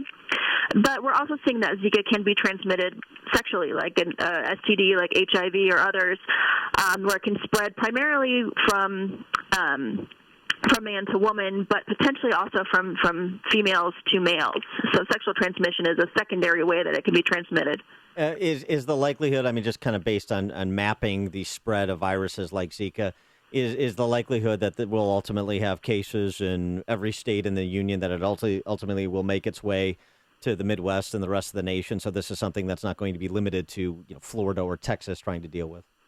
Well, it will probably be limited mostly to the southern states and the southern half of the United States because that's where the primary vector mosquito called Aedes aegypti is present. That's a mosquito that is not as common in the north. But one thing they're trying to understand is if other species of mosquitoes can spread this. Right now, based on some of the laboratory studies and some of the epidemiological evidence, it doesn't look like other mosquito species that we would have in the northern half of the United States are not very good vectors. But again, if those mosquitoes could spread it efficiently, or if it becomes a large epidemic of a sexually transmitted disease, then of course all bets are off. All right. She's Dr. Tara Smith. She is on the faculty at Kent State University College of Public Health. Dr. Smith, thank you for joining us again and helping us to understand this a little bit better. Appreciate it. And thank you again. And she joined us on the Turnkey.Pro answer line. It's news, opinion, insight. This is Chicago's Morning Answer on AM 560. The Answer. Forecast for the Chicago area today, mostly cloudy with a thunderstorm this morning, then becoming less humid, high of 80. Tonight, partly cloudy, low 64. Tomorrow, pleasant intervals of clouds and sunshine, high 81. Low tomorrow night is 67. Now to traffic with Jim Telemonte. Thanks, Pat and Dan. Eastbound I-80 is bottled up from the Des Plaines River Bridge to 30. There's a crash there in the left lane. Eden's just 22 minutes like Cook to Montrose. Outbound 37. Kennedy, 45 minutes from O'Hare to downtown. Outbound is 55. Eisenhower is 57 minutes. Thorndale to downtown. Outbound it's an hour and 5 minutes, and it's 47 minutes to get to Manheim. Stevenson, 50 minutes, 355 to Lakeshore Drive. Outbound 40. Ryan, 25 minutes, 95 to downtown. Southbound Lakeshore Drive, stop and go from Hollywood to Fullerton and from 18th to the Stevenson. Northbound from the Stevenson to Jackson. Tri-State southbound jam, two-way to the Bensonville Bridge after a crash. Northbound 115th to 31st and Cermak to North Avenue. Adams Tollway slow, Roselle to Gulf Road. I'm Jim Talamonte of the Guardian Security Services Traffic Center. Hey, you've heard how Automated Systems excels at assisting companies with systems integration and FDA compliance, but they're also a staffing leader. They supply handpicked elite leadership, subject matter experts, and proven technical professionals in engineering, quality control, and FDA compliance to support the life sciences field in executing mission-critical projects.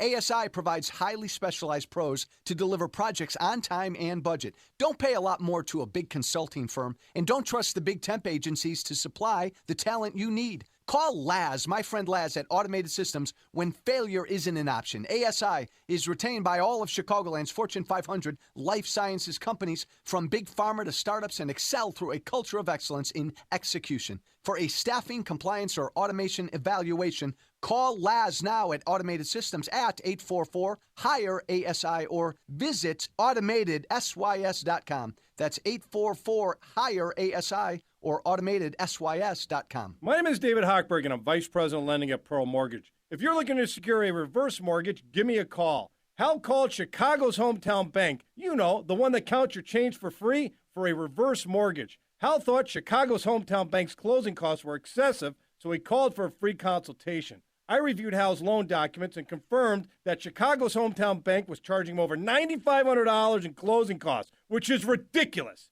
I helped Hal secure a reverse mortgage and paid for all of his closing costs. Now I know how Chicago's hometown bank pays for all those change counting machines. If you're in the market for a reverse mortgage and want to be treated with respect like Hal, give me a call at 312-751-1333 or visit am560david.com. I've helped thousands of AM560 listeners, but I can't help if you don't call 312-751-1333 or visit am560david.com. Pearl Mortgage and Equal Housing Lender, Illinois Residential Mortgage License 4358, RMLA, NMLS 19186. Signature Bank is Chicago's fastest-growing independently owned business bank. It's a bank where relationships still matter. Signature Bank knows your name and your story. I'm Dan Proft, and I know this because Signature Bank is my business bank. The success of a mid-sized business often comes down to one thing: managing your cash flow. I'm Ann Dollagell, Treasury Management Executive at Signature Bank.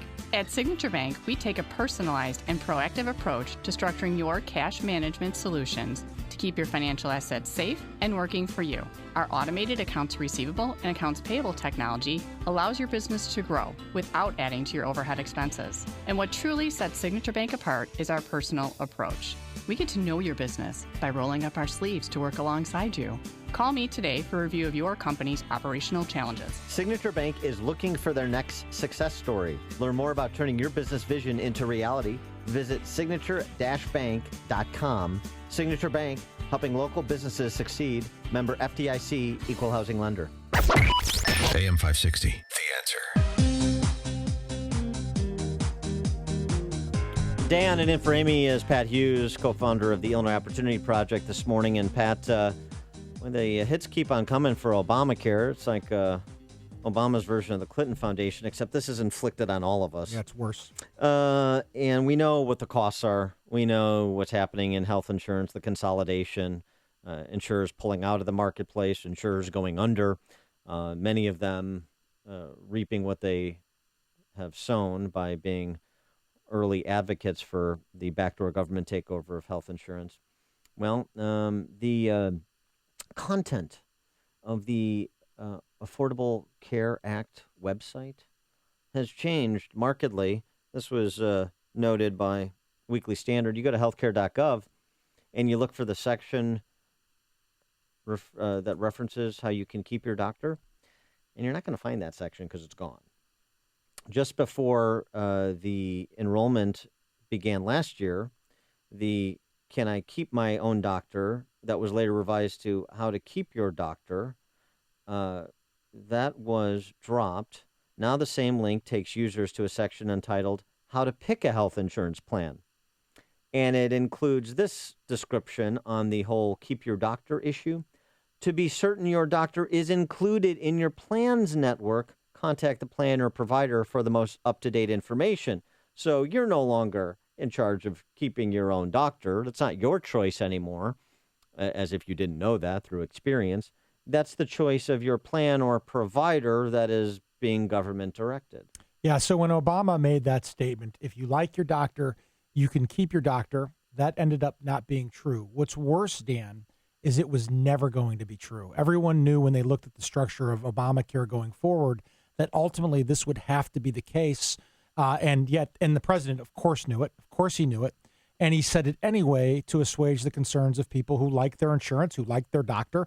You know, the relationship between a person and their doctor over time is a very important personal relationship. And people found comfort in knowing they'd get to keep their doctor. And now, but of course, that was never true. And now we're starting to see just more and more of what a scam and a scheme this is. And people on the left are saying, let's go a little bit further. Let's go single payer. Yeah, and the reality check portion of the website was also removed. That was the portion of the healthcare.gov website that debunked the myth that reform will force you out of your current insurance plan or force you to change doctors. That was the reality check, debunking that myth that has become reality for millions of Americans. And so this continues to be a very unpopular policy proposal. But it hasn't been central to the campaign, the presidential campaign, and as well as federal campaigns for House and Senate, like perhaps it should be. Security is a big issue. What's happening in our urban centers, law and order is a big issue. But in terms of what you described, that personal relationship with your doctor and the quality of health care that you have access to and the costs that are being imposed to continue to have access to quality care, both on an individual level as well as if you're a business provider. And so obviously that then ties into job opportunities and wages and so forth. This needs to be kind of a central discussion of economic policy the last 80 days if Republicans know what's good for them. Listen to podcasts of Dan and Amy from the AM 560 mobile app. Download it today at 560theanswer.com/mobile. And now, a moment of objectivism with your Ron Brook and the Ayn Rand Institute. Economic inequality is growing and will continue to grow. But the question almost no one asks is, who cares? Economic inequality has nothing to do with poverty. In some countries, people are relatively equal and extremely poor. In other countries, like the United States, people are relatively unequal and the vast majority are, by world standards, extremely rich. Inequality just means there's a gap between what people earn, and that gap can grow even if every single individual is becoming better off. And that's really the story of capitalism. Economic progress makes us all better off, just at different rates. So who cares about inequality? I don't. For more, see my book with Don Watkins, Equal is Unfair, America's Misguided Fight Against Income Inequality. Visit ARIradio.com. From the Ayn Rand Institute, I'm your Ron Brook. This has been a moment of objectivism from the Ayn Rand Institute. To learn more, listen to the Yaron Brooks Show, Saturdays at 4 on AM 560, and visit ARIradio.com. Why are Ayn Rand's ideas so compelling? Her worldview, her philosophy, expressed dramatically in her novels Atlas Shrugged and The Fountainhead, embodies the ideals stated by the Founding Fathers in the Declaration of Independence and sets forth the requirements necessary to achieve a flourishing life. She called her philosophy objectivism and said it was a philosophy for living on Earth. Today, decades after her death, objectivism continues to stir debate and inspire passion for the spirit of individualism and the enduring American dream. Here's microbiologist Dr. Kim O'Neill talking about balance of nature. Scientific research has shown that many cancers and lifestyle diseases can be prevented with a diet rich in fruits and vegetables. This prevention comes from the phytochemicals in the plants. They fight against oxidants that damage the cell's DNA, causing mutations that lead to disease. I don't take any supplementation, but I take Balance of Nature because I know, I've seen it in my lab, and I know that it works. I've seen the immune response increase, I've seen your DNA repair capacity increase, and I've seen DNA protection. And that, to me, as a scientist, rings so true, and it's only natural. Call now to find out how to get your free month's supply of Balance of Nature. Call 800-2468-751. That's 800-2468-751. Or go online to balanceofnature.com. Use promo code Chicago. A couple years ago, I had a severe accident which disabled my right hand and caused chronic pain and complete suffering. It took many years before really we figured out exactly what it was or how to treat it. My whole goal was I did not want to be on high levels of pain medicine. After some time, I went to see Dr. Kenneth Candido to try to figure out the source of the pain and a solution and how to solve it. He listens. I'm going to cry because it's so real. I've been through so much, and he wants to help his patients, and he's there for me whenever I need him. This is Ken Candido of Chicago Anesthesia Pain Specialists. I have a simple message for you. If you or someone you love or someone you know has chronic pain, contact us. Treating chronic pain issues is what we do. We can make it better. Get an appointment and let's talk. MyPainChicago.com, MyPainChicago.com. All the info is available at MyPainChicago.com. Let's make you pain-free. Craig and Leslie Bolanos here. At Wealth Management Group, we take a full planning approach to your future, so you'll always know where you're headed. It all comes down to this. People are afraid of running out of money or losing money, so we put your plan together with a purpose. The markets will always be a little unpredictable, but how you ride out the highs and lows will make all the difference. Don't venture out alone. Take a partner. Get to know us at investwithwmg.com and listen to us on In the Know Sunday mornings at 10, right here on AM 560, The Answer. Coming up, Nigel Farage joins Trump in Mississippi for a rally. We'll have it at 8:08, but now we check the headlines with Mike Scott. Dan, here are the stories we're following this morning. 8 tornadoes touched down in central Indiana, about a dozen injured there. The Board of Education approves a Chicago Public Schools budget. We'll get the latest on that developing story from AM 560's David Stewart. And another Cub win over the Padres. WIND Chicago News Time is 8 o'clock. Fox News Radio, I'm Lisa Brady. A race to find more earthquake survivors continues in central Italy. Fox Radio's Courtney Walsh is live outside Rome. Yes, Lisa. Well, the Civil Protection Department has just revised the number of dead down from 247 to 241. But again, these numbers are provisional, as over 260 injured are in the hospital, some with critical wounds. Officials say rescue operations will continue for as long as it takes to find everyone thought to be trapped under collapsed buildings following yesterday's early dawn earthquake. There is still hope of finding people alive, officials say. Last night, a 10-year-old girl named Julia was extracted from the rubble and is doing fine. Lisa? Thanks, Courtney. Indiana Governor and Trump running mate Mike Pence back home in Indiana to survey tornado damage. When I looked out, I watched it take out the house behind me and the two houses north of me. She's in Kokomo, one of the areas with severe damage but no serious injuries from at least 8 tornadoes. Trump holds a meeting next hour with Black and Hispanic officials. Yesterday, at a Mississippi rally, he called Hillary Clinton a bigot. He sees people of color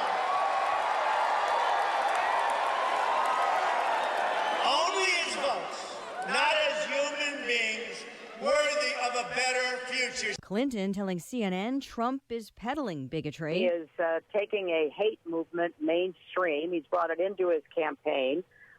He's bringing it to our communities and our country. She's expected to hit back again at a Reno rally today. Many EpiPen users not buying any excuses from the company that makes the life-saving device used for severe allergic reactions. I realize things go up in cost, but it's unfathomable to me that that's a possibility, that it's a reasonable increase. Her son has a peanut allergy. The EpiPen maker, Mylan, announcing this morning it'll help cover up to half the out-of-pocket costs. Fox News Radio, fair and balanced. Cloudy and 73 degrees. We've seen some morning rain showers. It's 8:02 on AM 560. The Answer. Good morning. I'm Mike Scott. National Weather Service says 8 tornadoes touched down in central Indiana. Folks in many parts of that state are in the process of picking up the pieces after yesterday's outbreak, including Kokomo Mayor Greg Goodnight. Basically, we talked for 5 minutes, talked about the area that was impacted. Goodnight speaking with Governor Mike Pence on the phone. Pence taking time off the campaign trail to monitor recovery efforts in that state. Chicago School Board giving a thumbs up to the budget for the coming year, along with major tax hikes. AM 560's David Stewart has details. The $5.4 billion budget includes higher property taxes and relies on increased state aid. Still, CEO Forrest Claypool says it's better than last year. Today, however, we are presenting a balanced operating budget that reduces spending by $232 million from last year, while continuing to make the investments our students need. Outside, teachers protested the spending cuts in the budget, and they threatened to strike in October if there's no contract deal by then. David Stewart, Chicago. One person is dead after being struck by a Metro train on Chicago's northwest side. It happened last night near the Forest Glen stop. A Wheeling man accused of molesting two young neighbors, Fernando Garcia, has been charged with aggravated criminal sexual assault and predatory criminal sexual assault. A boy and a girl told police the 27-year-old assaulted them when he lived nearby when they were younger. Higher prices and fewer choices on the Illinois Obamacare marketplace will make choosing a health plan for 2017 a very frustrating experience for working families who buy their own coverage. Statewide, the average rate increase for a benchmark plan is 43%. Philly beat the White Sox, Cubs over San Diego. The news service of 7-Eleven. Chill out this summer at 7-Eleven. When you get an ice cold Big Gulp, you'll get a free one-day Redbox movie rental. This refreshing idea won't last long, only at 7-Eleven while supplies last.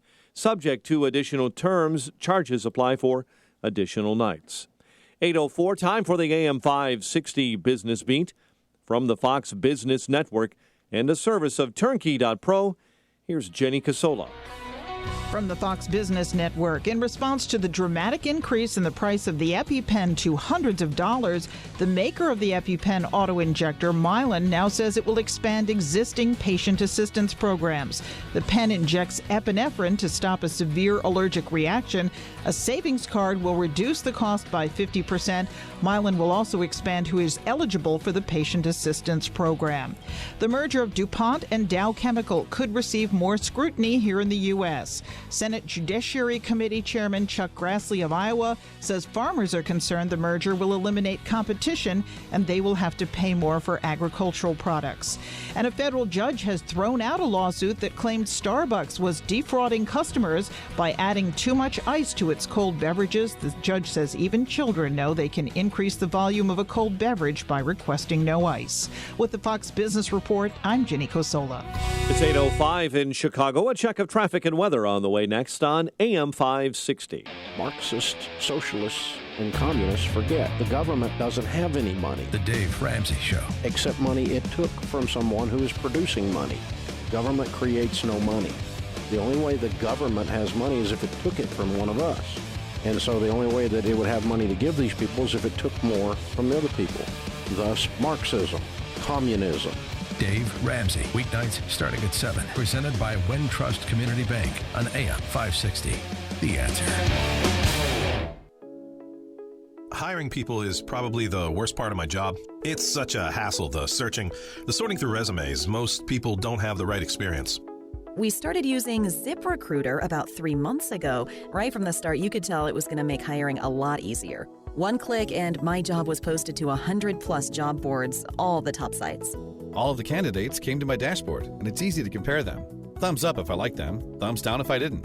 No emails and attachments, printing up docs, phone calls, none of that. And I couldn't believe the number of great applicants we got. I had the person we needed within 1 week. I don't know how we hired before ZipRecruiter. Whether you're looking to fill one position or 20, find the best candidates with ZipRecruiter, where your job is just one click away from 100+ job sites. ZipRecruiter, the fastest way to hire. And right now you can try ZipRecruiter free. Just go to ZipRecruiter.com/radio offer. That's ZipRecruiter.com/radio offer. ZipRecruiter.com/radio offer. 8:06 in our Guardian Security Services Traffic Center. Here is Jim Talamonte. Thanks, Mike. Eastbound Edensburg delays start past Waukegan Road. Then it's 25 minutes from Lake Cook to Montrose. Southbound 33, the Kennedy Eastbound delay started Foster. It's an hour from O'Hare to downtown, 40 minutes from Montrose, 30 in the Express. Outbound 35 to Montrose, 57 to the airport. Eisenhower is an hour and 2 minutes. Thorndale to the post office, 43 minutes from Manheim. Outbound 55 minutes to Manheim, an hour 15 to Thorndale. Stevenson, an hour, 3:55 to Lakeshore Drive, outbound 45 minutes. Ryan, 25 minutes, 95th to downtown. Lakeshore Drive southbound is stop and go, Hollywood to Fullerton, then 18th to the Stevenson, northbound from the Stevenson to Jackson.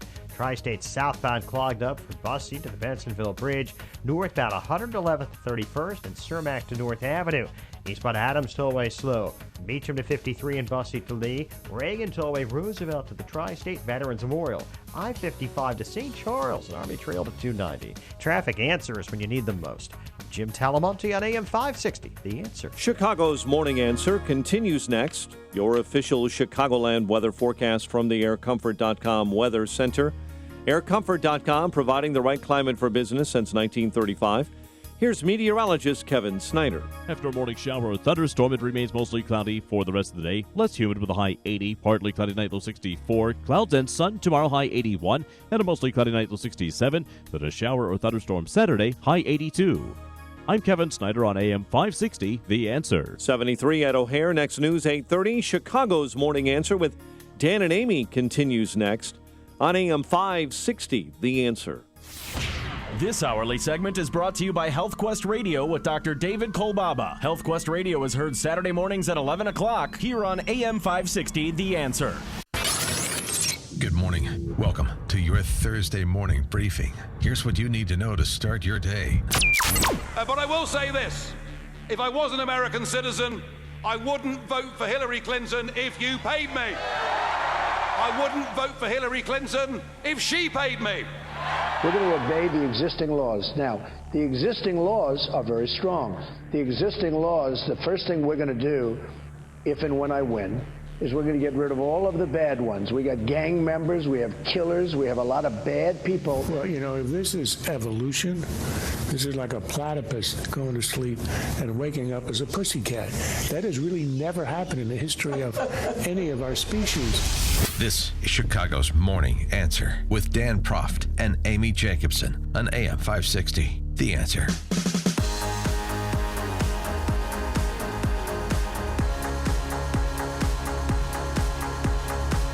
Good morning, Dan. And in for Amy this morning is the equally leggy Pat Hughes, founder of the Illinois Opportunity Project, a former U.S. Senate candidate, Republican U.S. Senate candidate back in 2010. And I've got a simple question for you, Pat, and for our friends and listening audience. Is Hillary Clinton a bigot? 312-642-5600, turnkey.pro answer line, 646-36DA, turnkey.pro text line. Trump says that Hillary Clinton is bigoted, that she supports bigoted policies. Is that a fair statement to make? I think that it is. John Cass did a great column in the Trib on Sunday about this very thing. The policies that Democrats have put forth in the last 40 years nationally, and of course, Dan, in our state of Illinois, in CPS, in the city of Chicago, have done absolutely nothing to help the overall condition of the lives of minority communities, specifically African Americans and Hispanics, like, for example, in Chicago. And they've done a lot to foster crime, single-parent homes, despair, lack of opportunity, and it's all been done to make sure that the group of folks continue to vote Democrat. And so from that perspective, putting forth policies that you know are wrong over and over and over again to get votes for your own agenda, yeah, I'd say that that's a fair statement. Well, the data is very compelling. You put someone on welfare, you have a very good chance to convert them to being a Democrat voter. That's what's happened in particular in urban centers. You get someone off welfare, the changes their perspective on public policy. It doesn't mean they all become Republicans. Somebody that was on welfare, they get off welfare, they're voting Republican. It's not that, but it is not nearly the advantage that Democrats have among that demographic. Dependents, overwhelmingly Democrat. People living independent lives, much more mixed, like the general public. And so you're going to, if you're focus is the pursuit of power, which it is for the left and, frankly, many Republicans too. But it absolutely is for the left, the government-directed society that the left promotes. Then you look at the numbers, and everybody crunches numbers. You know, this every person's a snowflake stuff is nice on the campaign trail, but they crunch numbers, as you know, Pat. And you say, well, here's where our biggest advantage is. So we need to continue to exploit that advantage. And the way you exploit that advantage is to make more people dependent. So you choose, individuals have to choose. They're responsible for their own choices. But the choice in urban centers is increasingly live life as a suburban, or exist as a subservient Democrat, or live an independent life. That's your choice. It's real. We had Walter Williams on the show not so long ago. And there's few people, like Thomas Sowell, Walter Williams, there's just a handful of people in this rarefied space, this rarefied intellectual space. Few people have written more on topic and more persuasively on topic. They're both economics professors, have done the research to back up their contentions with data than Walter Williams and Thomas Sowell. Walter Williams, we asked, are those policies that have been imposed on the country writ large via the welfare state and urban centers in particular, are they bigoted? He wouldn't go there. He wouldn't use the term bigoted. And he has much more standing to talk about these issues than I do, and much more mental capacity than I do. But I'm going to gently disagree and say that they are. Maybe it's not specifically race, it's economic station in life and the desire to keep people down and dependent regardless of race. So it's not bigoted in the sense it's just focusing on black families or Latino families. It's anybody we can remove the soul from via the welfare state. That's what we want to do because they become our voter. Yeah, and politically, Dan, we've been beating up a little bit on Trump today, and deservedly so for some of the stuff that he's done. But, Republicans, and I'm a Republican, you're a Republican, when we're affiliated to that party, do a terrible job of messaging to minority communities, mostly because they're afraid of being called racists. And Trump has done a great job of saying something that needs to be said, that the policies that have been put in place, particularly in America's big cities, all run by Democrats, Dan, with terrible poverty, terrible crime, terrible schools all across our country. He's done a good job of putting this front and center. I read a piece by Donna Brazile, the interim DNC chair, where she said that he'll never get Democrat votes because Republicans haven't done anything for Democrats over the years, not a mention of any of the circumstances that are facing minorities in our inner cities, in big cities, because they just want to ignore that problem and hope it goes away. I'm glad you brought that up because this is some interesting additional evidence to present for consideration. Christian Science Monitor, U.S.'s most economically segregated schools aren't where you might expect. Only one southern state made the top 10 list. Economic segregation, as Kevin Williamson writes in National Review, like racial segregation, is a condition that certainly exists in the South, but it is much more pronounced in our large Democrat-dominated northeastern metros and West Coast cities such as San Francisco, where the spotlessly progressive municipal authorities have for a generation used restrictive zoning laws to drive out the sort of people who aren't on a first-name basis with any venture capitalists. And he, goes through major urban centers. I live in Chicago. You're obviously a suburbanite, but you well-versed in Chicago, and you know what's happened in Chicago. You know the de facto segregation in the schools and in the neighborhoods that exist in Chicago, particularly in the schools you mentioned. 60 years after Brown v. Board of Education, has that promise been realized? 90% of CPS is minority and on free or reduced school lunch, poor. So has that been realized? I don't think so. In San Francisco, data. In 1970, there were 100,000 African Americans in San Francisco. 1990, 78,000. Today, 51,000.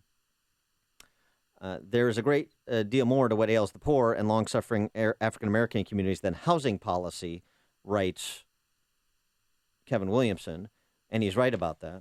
Here's something else that's interesting. Thomas Sowell, going back to one of the other great contributors to this discussion for the last half century, the difference in philosophy when it comes to talking about crime in the inner cities.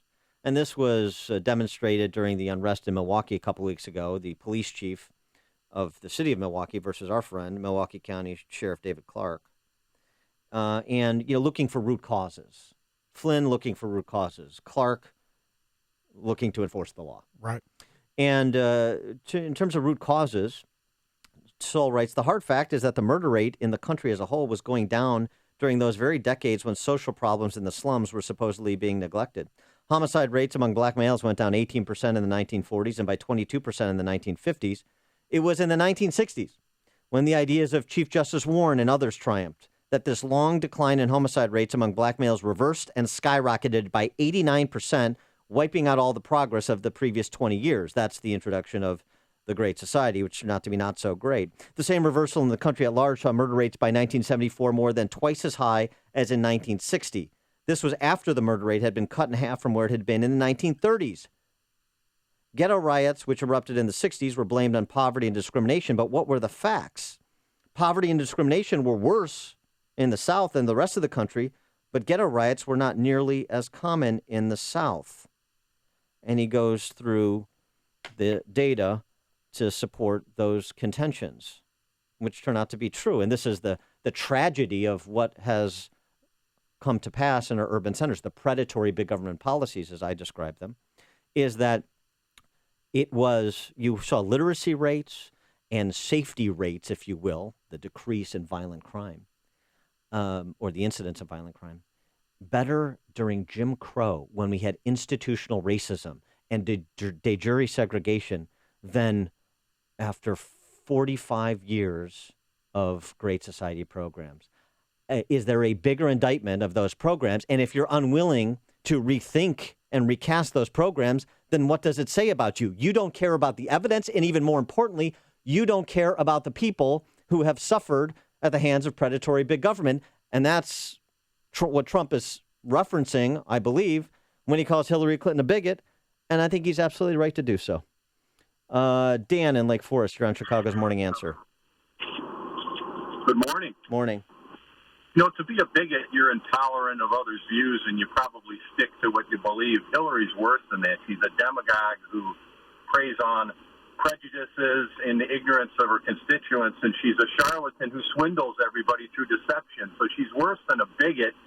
She engages in trickery and swindles people and does whatever it takes to stay in power. So Trump's not only right, but she's a lot worse than that, and the media doesn't let people see how evil this woman really is. Thanks, Dan. George in Will County. Good morning, Dan and Pat. Thanks for taking the call. Morning. Yes, Democrat policies are bigoted, and we already know because we heard that from Lyndon Johnson. What did he say? I'll have those N-words voting Democrat for the next 40 years. Why did he say that? Because he knew as soon as he was able to create dependency that that level will continue to be there, and they will have to vote for them in order to continue their reign. Now, here's the problem. As conservatives, we need to start honestly putting forth people that will be able to say, look, school choice is the way to go. My child was here in this school. They are doing a lot better. They now have opportunities just like President Obama's kids do, just like Jesse Jackson Jr.'s children did, just like Al Sharpton has done for his family members. How do you get out of this system? You have to educate people. And if we don't talk about the information that Thomas Sowell and Walter Williams have put forth and literally expound upon that in these urban communities, we can't do it on TV in front of majority white audiences at these locations. We need people like Trump. We need people like you guys to spend more time in the black community with people standing there to be able to give testimony. Yeah, thanks for the call, George. I appreciate it. And here's what happens when you change public policy. You change opinions. So Florida is a great example. The tax credit scholarship program that was launched under Jeb Bush and continued under Rick Scott. Rick Scott's reelection for governor 2 years ago against that oleaginous trial lawyer, Charlie Crist, who's been a member of every political party that exists in the Western world. One of the dividers between the two, Rick Scott, I'm going to continue that tax credit scholarship program that has provided opportunities for so many children, in particular minority children in some of Florida's urban centers. Charlie Crist, beholden to the teachers union, I'm going to discontinue it and pour that money into our public school systems and so forth. Well, here's the problem that Charlie Crist had and found out the hard way. Well, that program had been in existence for a number of years because it dated back to Jeb Bush. So it created a constituency because families were benefiting from the scholarships They available. liked it. Right. And they said, you're going to take away my kid's scholarship to go to good school? No, you're not. Rick Scott's percentage of the black vote in his reelection campaign as compared to the first time he ran, plus 12%. That's because Charlie Crist was listening to the teachers' unions and not the people who were part of that process. Dan, one of the interesting things about this too is because just what you said about Sowell and about Williams and just about Rick Scott. This is evidence. This is data. That's why Hillary Clinton. That's why her response is to call Donald Trump a racist. That's why Democrats call Republicans racist, because it's the only response that they have. The policy prescriptions that they've done overwhelmingly do not serve their constituency in those communities. And so the only thing they can do is do the ad hominem. That's all they can do. And that's why they do it over and over again. Yeah, it's a misdirection play because of, having to be held to account for what has actually happened with their policies implemented. That's precisely it. We'll take more of your calls after this. There's only one radio show in Chicago talking about today's biggest stories and telling you what they really mean. That show is this one, Chicago's Morning Answer on AM 560, The Answer. Mostly cloudy today with a thunderstorm this morning, then becoming less humid. High of 80. Tonight, partly cloudy, low of 64. Tomorrow, pleasant with intervals of clouds and sunshine. High of 81. Low tomorrow night is 67. Now to traffic with Jim Telemonte. Thanks, Pat. Eastbound I-80 still bottled up from around Humboldt to the Des Plaines River Bridge. An earlier crash in the area. Edens is 21 minutes, Lake Hook to Montrose. Outbound 45. Kennedy, 55 minutes. O'Hare to downtown. Outbound a much improved 40. The Eisenhower, an hour and 10 minutes. Thorndale to the post office. Outbound it's an hour. Stevenson, an hour. 3:55 to Lakeshore Drive. Outbound 41 minutes. Bryan, 25 minutes. 95th to downtown. Tri-State southbound, heavy approaching the Bentonville Bridge. Those delays are diminishing quickly. Outbound still pretty slow. Harlem most of the way to 31st and Cermak to North Avenue. Adams Tollway sluggish. Meacham to 53 and Bussey to Lee. Reagan Tollway Farnsworth to Wheeler and Roosevelt to the Tri-State. Veterans Memorial slow from I-55 to the Reagan Tollway and from the Army Trail Toll to 290. I'm Jim Talamonte of the Guardian Security Services Traffic Center. On AM 560 The Answer, we talk about the important issues that affect your world. Things like the economy, education, and foreign policy. There's always so much going on in the news that we don't always have the time to focus in and talk about the big ideas behind the important issues. Enter Upstream Ideas online at upstream-ideas.com. Upstream Ideas, in partnership with the Illinois Policy Institute, provides the kind of information that informs the policy discussions happening here on AM 560. At Upstream Ideas, you'll broaden the debate, move beyond partisan assumptions, and challenge accepted beliefs. Upstream Ideas goes against the current and thinks upstream. Go online now at upstream-ideas.com. That's upstream-ideas.com. You'll be armed with new information and fresh perspectives to help encourage you to make the state of Illinois and the United States of America a bit freer, a bit more just, and a bit more civilized. Upstream-ideas.com. Hi, this is Dr. David Kolbaba. You know, hormone balance is a big deal. If your hormones are out of whack, it can account for so many health challenges like low energy and fatigue, spaced out memory, low sex drive, otherwise known as the dead in bed syndrome. Nothing excites you anymore with you watching more and more TV every night, misusing food or alcohol, and then there's the hair loss that you thought was age appropriate, and then the weight gain. Let me tell you about our specially priced dirt cheap hormone test. No blood, just saliva.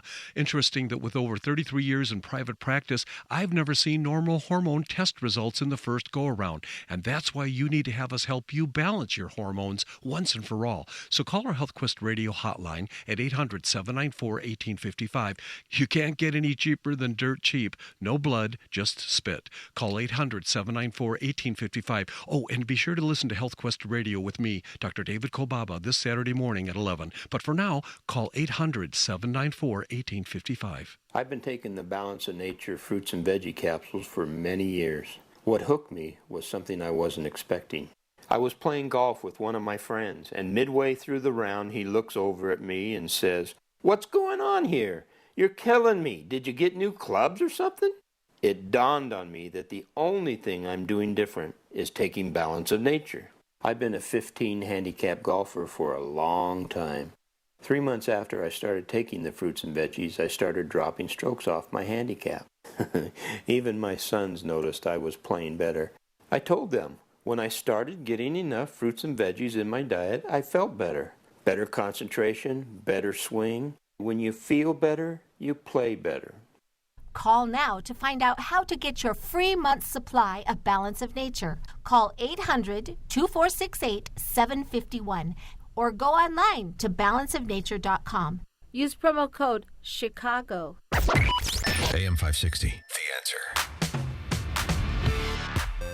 Dan, and in for Amy is Pat Hughes from the Only Opportunity Project. We're talking about Trump's overt appeal to minority families, his discussion of policies that have negatively impacted our urban centers, and his description of Hillary Clinton as a bigot. Taking your calls. Let's go to Glenn in Naperville. You're on Chicago's Morning Answer. Hey, good morning. I just wanted to say that if you want to position a message to the black community from conservatives and Republicans, you cannot keep saying we want to take our country back. Because if you're black, you don't want to go back to where they were. Whites always look at the black community and say, look how far we've come since slavery. And the black community looks and says, we have so much farther to go. Where are we going from here? Do not tread on these signs. Those are from slavery times. You got to reposition the visuals and the message. All right, Glenn. That's I don't disagree with that. And Very good point. As a great man once said, words are the currency of politics. So the words that you choose matter. You know who said that? That had to be you. Yeah, that's right. Great man. Verlin on the south side, of course. Hey, Verlin. Oh, well, how y'all doing today, man? Y'all been so informative all week that I've just been happy sitting back and listening to you. All right, Verlin. Man, and then I was scared to call you Tuesday. I wanted to call Tuesday, but the way you took John from Mongoloid to task, I said, no, I'm not calling Dan today. He's not in a good mood. But short and sweet, though, I am so glad that Trump has honed in on the bigoted aspect of Hillary. From all of these Democratic policies, which they try to flip it on the conservatives and say you're racist because they don't want you to succeed, but yet they're keeping people dependent.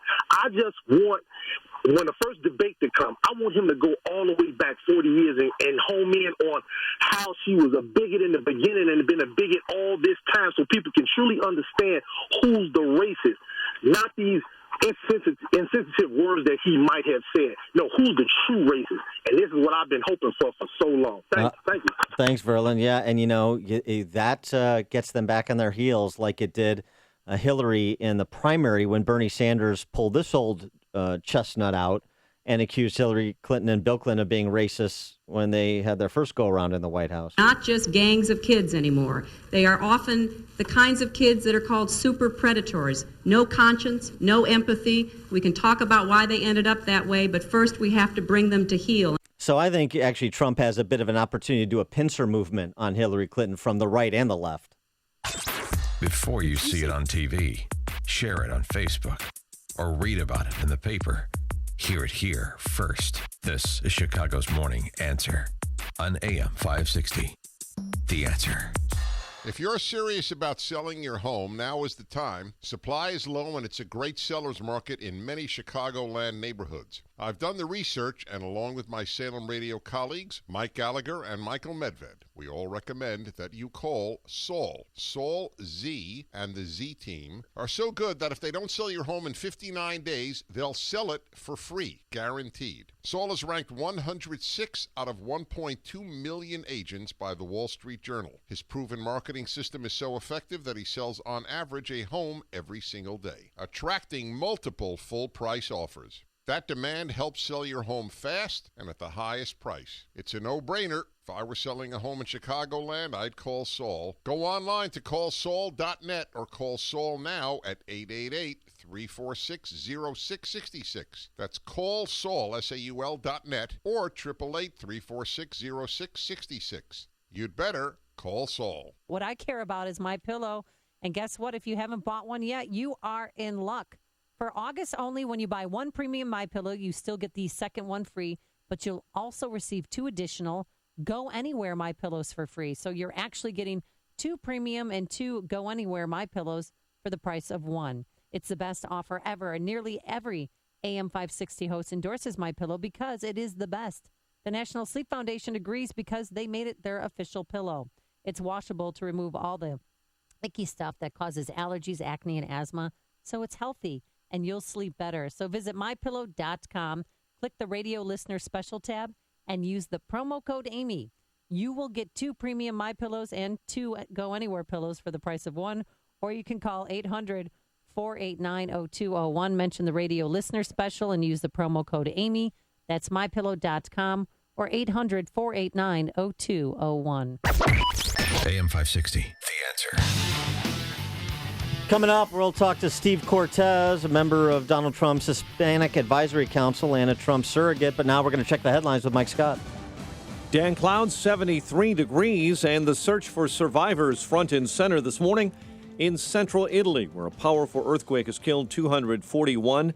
The magnitude 6.2 quake hit early yesterday morning, devastating mountain hamlets 85 miles east and north of Rome.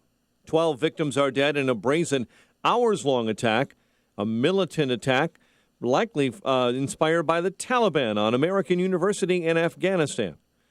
Makers of EpiPen injectors are trying to bolster the cost-saving programs for patients after accusations of price gouging. Mylan has recently drawn public ire after the price of the pen used to treat allergic reactions shot up from $57 in 2007 to around $500 now. 8 tornadoes touched down in central Indiana Wednesday, about a dozen hurt. Federal judge is expected to rule later today on whether a suburban Chicago man charged with terrorism is competent to stand trial. It's the case of Adel Daoud, arrested by the FBI in 2012. Philadelphia beat the White Sox. Cubs over San Diego last night. The news a service of Biota Botanicals Advanced Herbal Care Collection.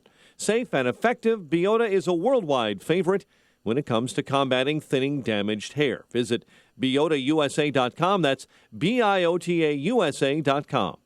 8:34, time to check the climate of your business with AirComfort.com, providing the right climate for business since 1935. Check of traffic and weather on the way next on AM 560. Mike Gallagher gets rough with the Never Trumpers. Maybe you just ought to stay in bed and leave the heavy lifting to some of us who are trying to fight for the country. How about you sit back and let those of us who are fighting desperately to keep Hillary Clinton out of the White House, let us do what we got to do, because you're just in the way. You're boring, you're tedious, and you're maddening. The Mike Gallagher Show, weekdays at 9, right before Dennis Prager at 11 on AM 560. The Answer. Cabela's Fall Great Outdoor Days are finally here. Find great deals on all your favorite brands. Don't miss out on their largest sale of the season at Cabela's in Hoffman Estates and Hammond.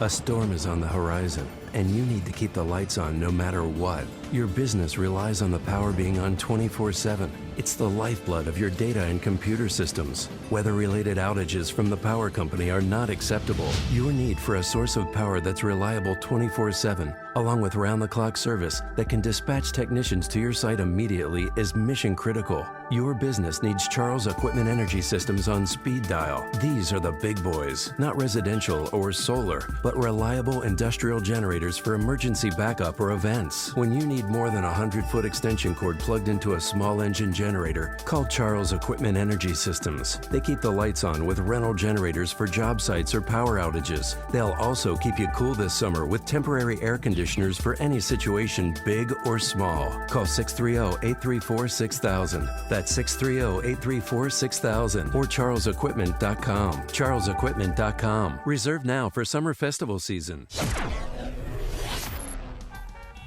8:36 is our time. Let's get an update on the roads. Guardian Security Services Traffic Center time. Here's Jim Talamonte. Thanks, Mike. The Edens outbound is very heavy to Winnetka Road. It's 50 minutes from Montrose to Lake Cook. Inbound just 21 minutes. The Kennedy, 55 minutes. O'Hare to downtown, outbound 40. The Eisenhower, an hour and 18 minutes. Thorndale to the post office. Outbound, it's an hour. The Stevenson is an hour from 355 to Lakeshore Drive, outbound 41 minutes. Ryan, 27 minutes, 95th to downtown. Tri-State southbound, slow Washington to 137. Northbound Harlem, most of the way to 31st. And Cermak to North Avenue. Veterans Memorial stop and go. I-55 to the Reagan Tollway. The Army Trail toll to 290. Traffic service for Super 8 hotels. When you're on the road and it's time to stop for the night, count on Super 8 hotels. You'll always find a dependable room at a great rate. Plus, with over 2,000 locations across the country, odds are they're just down the road. Learn more and book today at super8.com. Traffic answers when you need them most. I'm Jim Talamonte on AM 560, The Answer. Chicago's Morning Answer continues next. Your official Chicagoland weather forecast. From the aircomfort.com Weather Center, clouds, maybe a thunderstorm throughout the morning. Then in the afternoon, less humid, high near 80, partly cloudy and 64 overnight. 73 at O'Hare. Next news at 9. Chicago's Morning Answer with Dan and Amy continues next with Pat Hughes joining us this morning on AM 560, The Answer. This hourly segment is brought to you by the IRS Radio Hour with attorney Stephen Leahy every Sunday afternoon at 5 on AM 560, The Answer. Only the biggest stories, only the biggest guests, and only the biggest opinions. This is AM 560, The Answer. Good morning, Dan, and in for Amy is Pat Hughes, co-founder of the Illinois Opportunity Project, a free market public policy advocacy organization, illinoisopportunity.org. And Pat, yesterday in Jackson, Mississippi, Nigel Farage, he of the successful Brexit campaign, made an appearance for Donald Trump, not like President Obama made an appearance for David Cameron to wag his finger at Brits and tell them to vote against Brexit because it would be bad for them. But to say, you know, there are parallels to what we were able to achieve in pushing back against ruling elites in the UK and what you can achieve pushing back against ruling elites in this country. We reach those people who have never voted in their lives, but believe by going out and voting for Brexit, they could take back control of their country, take back control of their borders, and get back their pride and self-respect. So it seems like there's parallel tracks that the Trump campaign is on right now from a messaging perspective. It is still an appeal to those people who feel like they have been fleeced by a government they finance, have been treated as less-thans by a government that is supposed to represent their interests. That's kind of the base camp of Trump. It's a psychographic, not necessarily just a demographic. But then on the same token, on this other track, you have Trump running a message to minority voters specifically, but it's really, I think, a message to suburban whites that, the big government Democrats in charge of your cities and in charge of your lives, frankly, have done you no great service. In fact, they've been predatory. They've hurt you, and they've done so purposely, and it's time to change that as well. And I suppose there's an intersection between the appeals, but the tracks are running parallel at this point. Yeah, and I think, Dan, that both tacks are very, very smart. The initial folks are the folks that are with him. They're going to stay with him. And then he's trying to broaden to a larger swath of voters, college-educated, white suburban voters, and appeal to some minorities that hopefully will come along as well, given the circumstance of minority communities in big cities throughout the country. And there is some Koch support for this, like the Koch brothers. They're running ads in Senate races like Rob Portman's race in Ohio against former Ohio Governor Ted Strickland, who John Kasich defeated. And now they're not supporting Trump. The Kochs are staying out of that. But by running this message against Ted Strickland, are they not essentially kind of indirectly supporting Trump? Listen to this ad. Every day, I really wonder if I'm going to have a job the next day. Any day I can come in and they tell me to go home. It's happened to a lot of people around here. We're going to put a lot of coal miners out of business. Seeing Ted Strickland stand with Hillary Clinton after what she said really hurts us here in coal industry. I don't think you can trust Ted Strickland to stand up for coal. There's no way he's going to stand up for us. Freedom Partners Action Fund is responsible for the content of this advertising. And I'll tell you what, in Illinois, you go to coal country in Illinois, down in Franklin County in southern Illinois, where we've got more inert energy in coal than Saudi Arabia does in oil. That message plays as well. So that's a kind of the white working class message, if you will. And that's focused on the Senate race, but it provides residual benefit to Trump. Yeah, and how dumb is Hillary? That comment is so impolitic. You can say, okay, I believe in global warming and I want new energy and all these other things and everything's on the table. But to say I'm going to put coal miners who have been a backbone of our country and what has become of our country over the last last 100 years is just incredible that she'd make a comment like that. Well, I mean, it's consistent with her overall philosophy of the economy. Remember, businesses don't create jobs. That was her "you didn't build that" moment. Government creates jobs. Well, for more on these and other topics, we're happy to be joined again by Steve Cortez. He is a Trump campaign surrogate. He's also a member of the Trump Campaign Hispanic Advisory Council. Steve, thanks for joining us again. Appreciate it. Thanks for having me. Good morning, Dan. Good morning, Pat. Morning. So what of Trump's, just referencing the Hispanic Advisory Council and the focus on immigration, particularly immigration from south of our border, what of Trump's pivoting on immigration? How do you see that, and how is it being perceived as you interact with representatives of the campaign as well as Trump supporters generally? Right. Yeah, well, I think there's a shift going on, and there's a potential softening. Now, he has not announced any new policy yet, so I think that we need to be clear about that. But what I think he's doing here, he's being accused by the media and by the left of flip-flopping. I don't see it that way. I think what he's doing is real leadership, and he's saying, look, on one end, there's amnesty, there's granting citizenship. That is off the table. We're not going to do that. We're not going to reward people for breaking the law. But on the other end of that policy spectrum, on the other polar end, would be mass deportation. I think he's backing off of that it's not morally or logistically possible. And he's saying there's a wide range, a wide spectrum then between those two poles, and where should we land? And I think one thing he said on Hannity last night is one thing we don't want to do is break up families. So I think that's a wonderful place to start. And what he's done, I think, is very humbly reach out to Latino activists and leaders and say, we want to earn your votes. We want to earn your support and respect. Part of that is coming up with a sensible solution to immigration. The present immigration system is clearly broken. It's not working for America. We must secure our border. But how do we deal sensibly and fairly with illegals who are already here? And so that's the process that he's going through right now, and we expect to have official statements coming out very soon from the campaign. Steve, in some of the most recent comments that Mr. Trump has made, he's indicated that he thinks that the laws in place are strong laws and that they just need to be enforced. And he's commented on starting with, of course, deporting people who commit felonies. But isn't that ground zero of where this debate is headed, and a little bit different than where he started when he was claiming that the laws of the country were not being enforced, or they were not strong enough with respect to this? To explain that.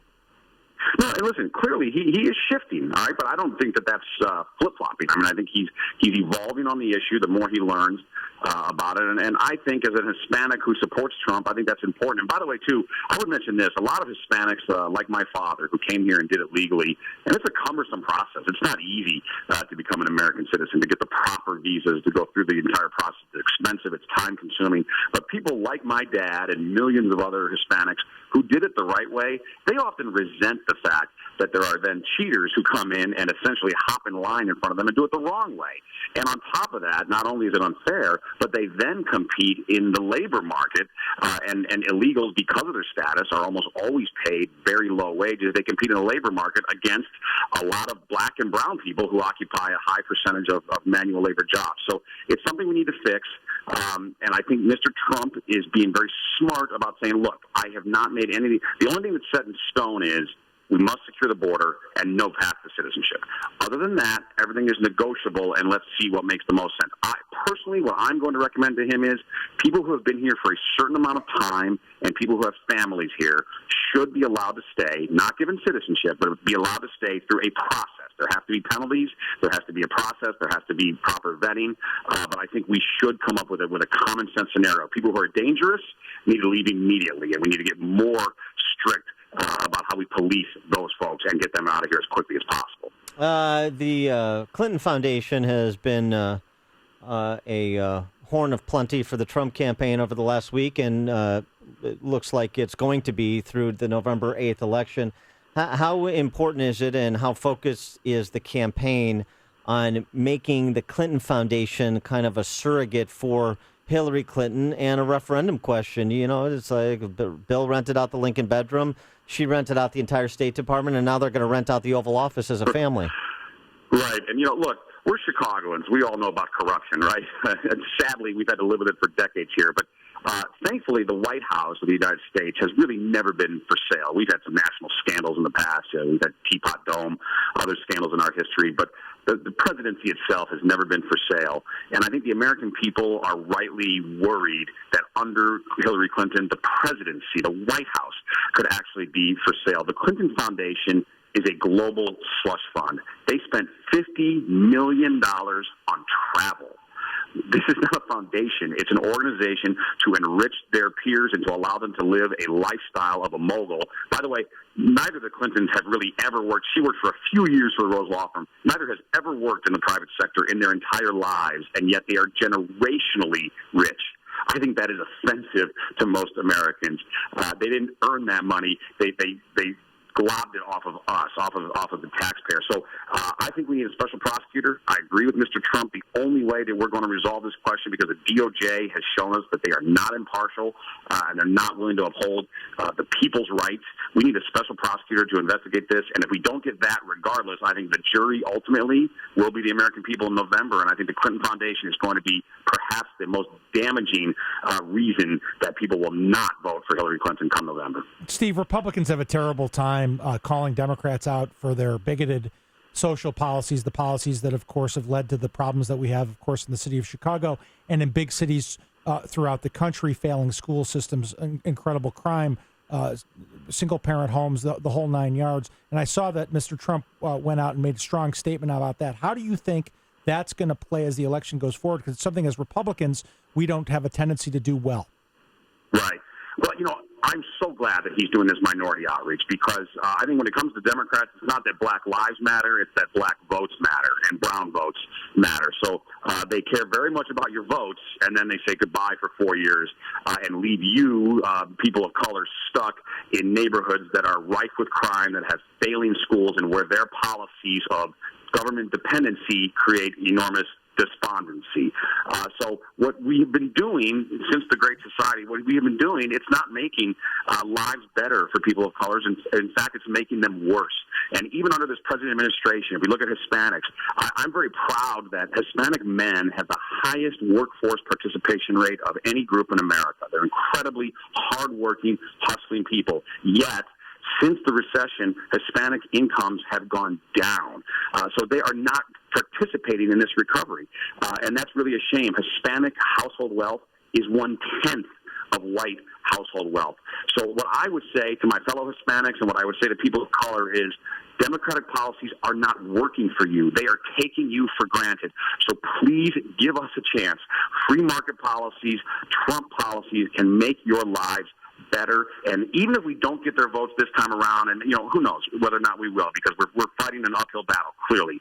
But even if we don't get their votes this time around, we want their votes in the future. And it doesn't have to be either or. We also want to convince some white voters who are sitting on the fence that we are compassionate. And then Mr. Trump, who doesn't often come across as caring, that he is caring. And he cares about the plight of people in the inner city and people of color. And he wants the rising tide to truly lift all boats in America. All right. He is Steve Cortes, Trump Hispanic Advisory Council member.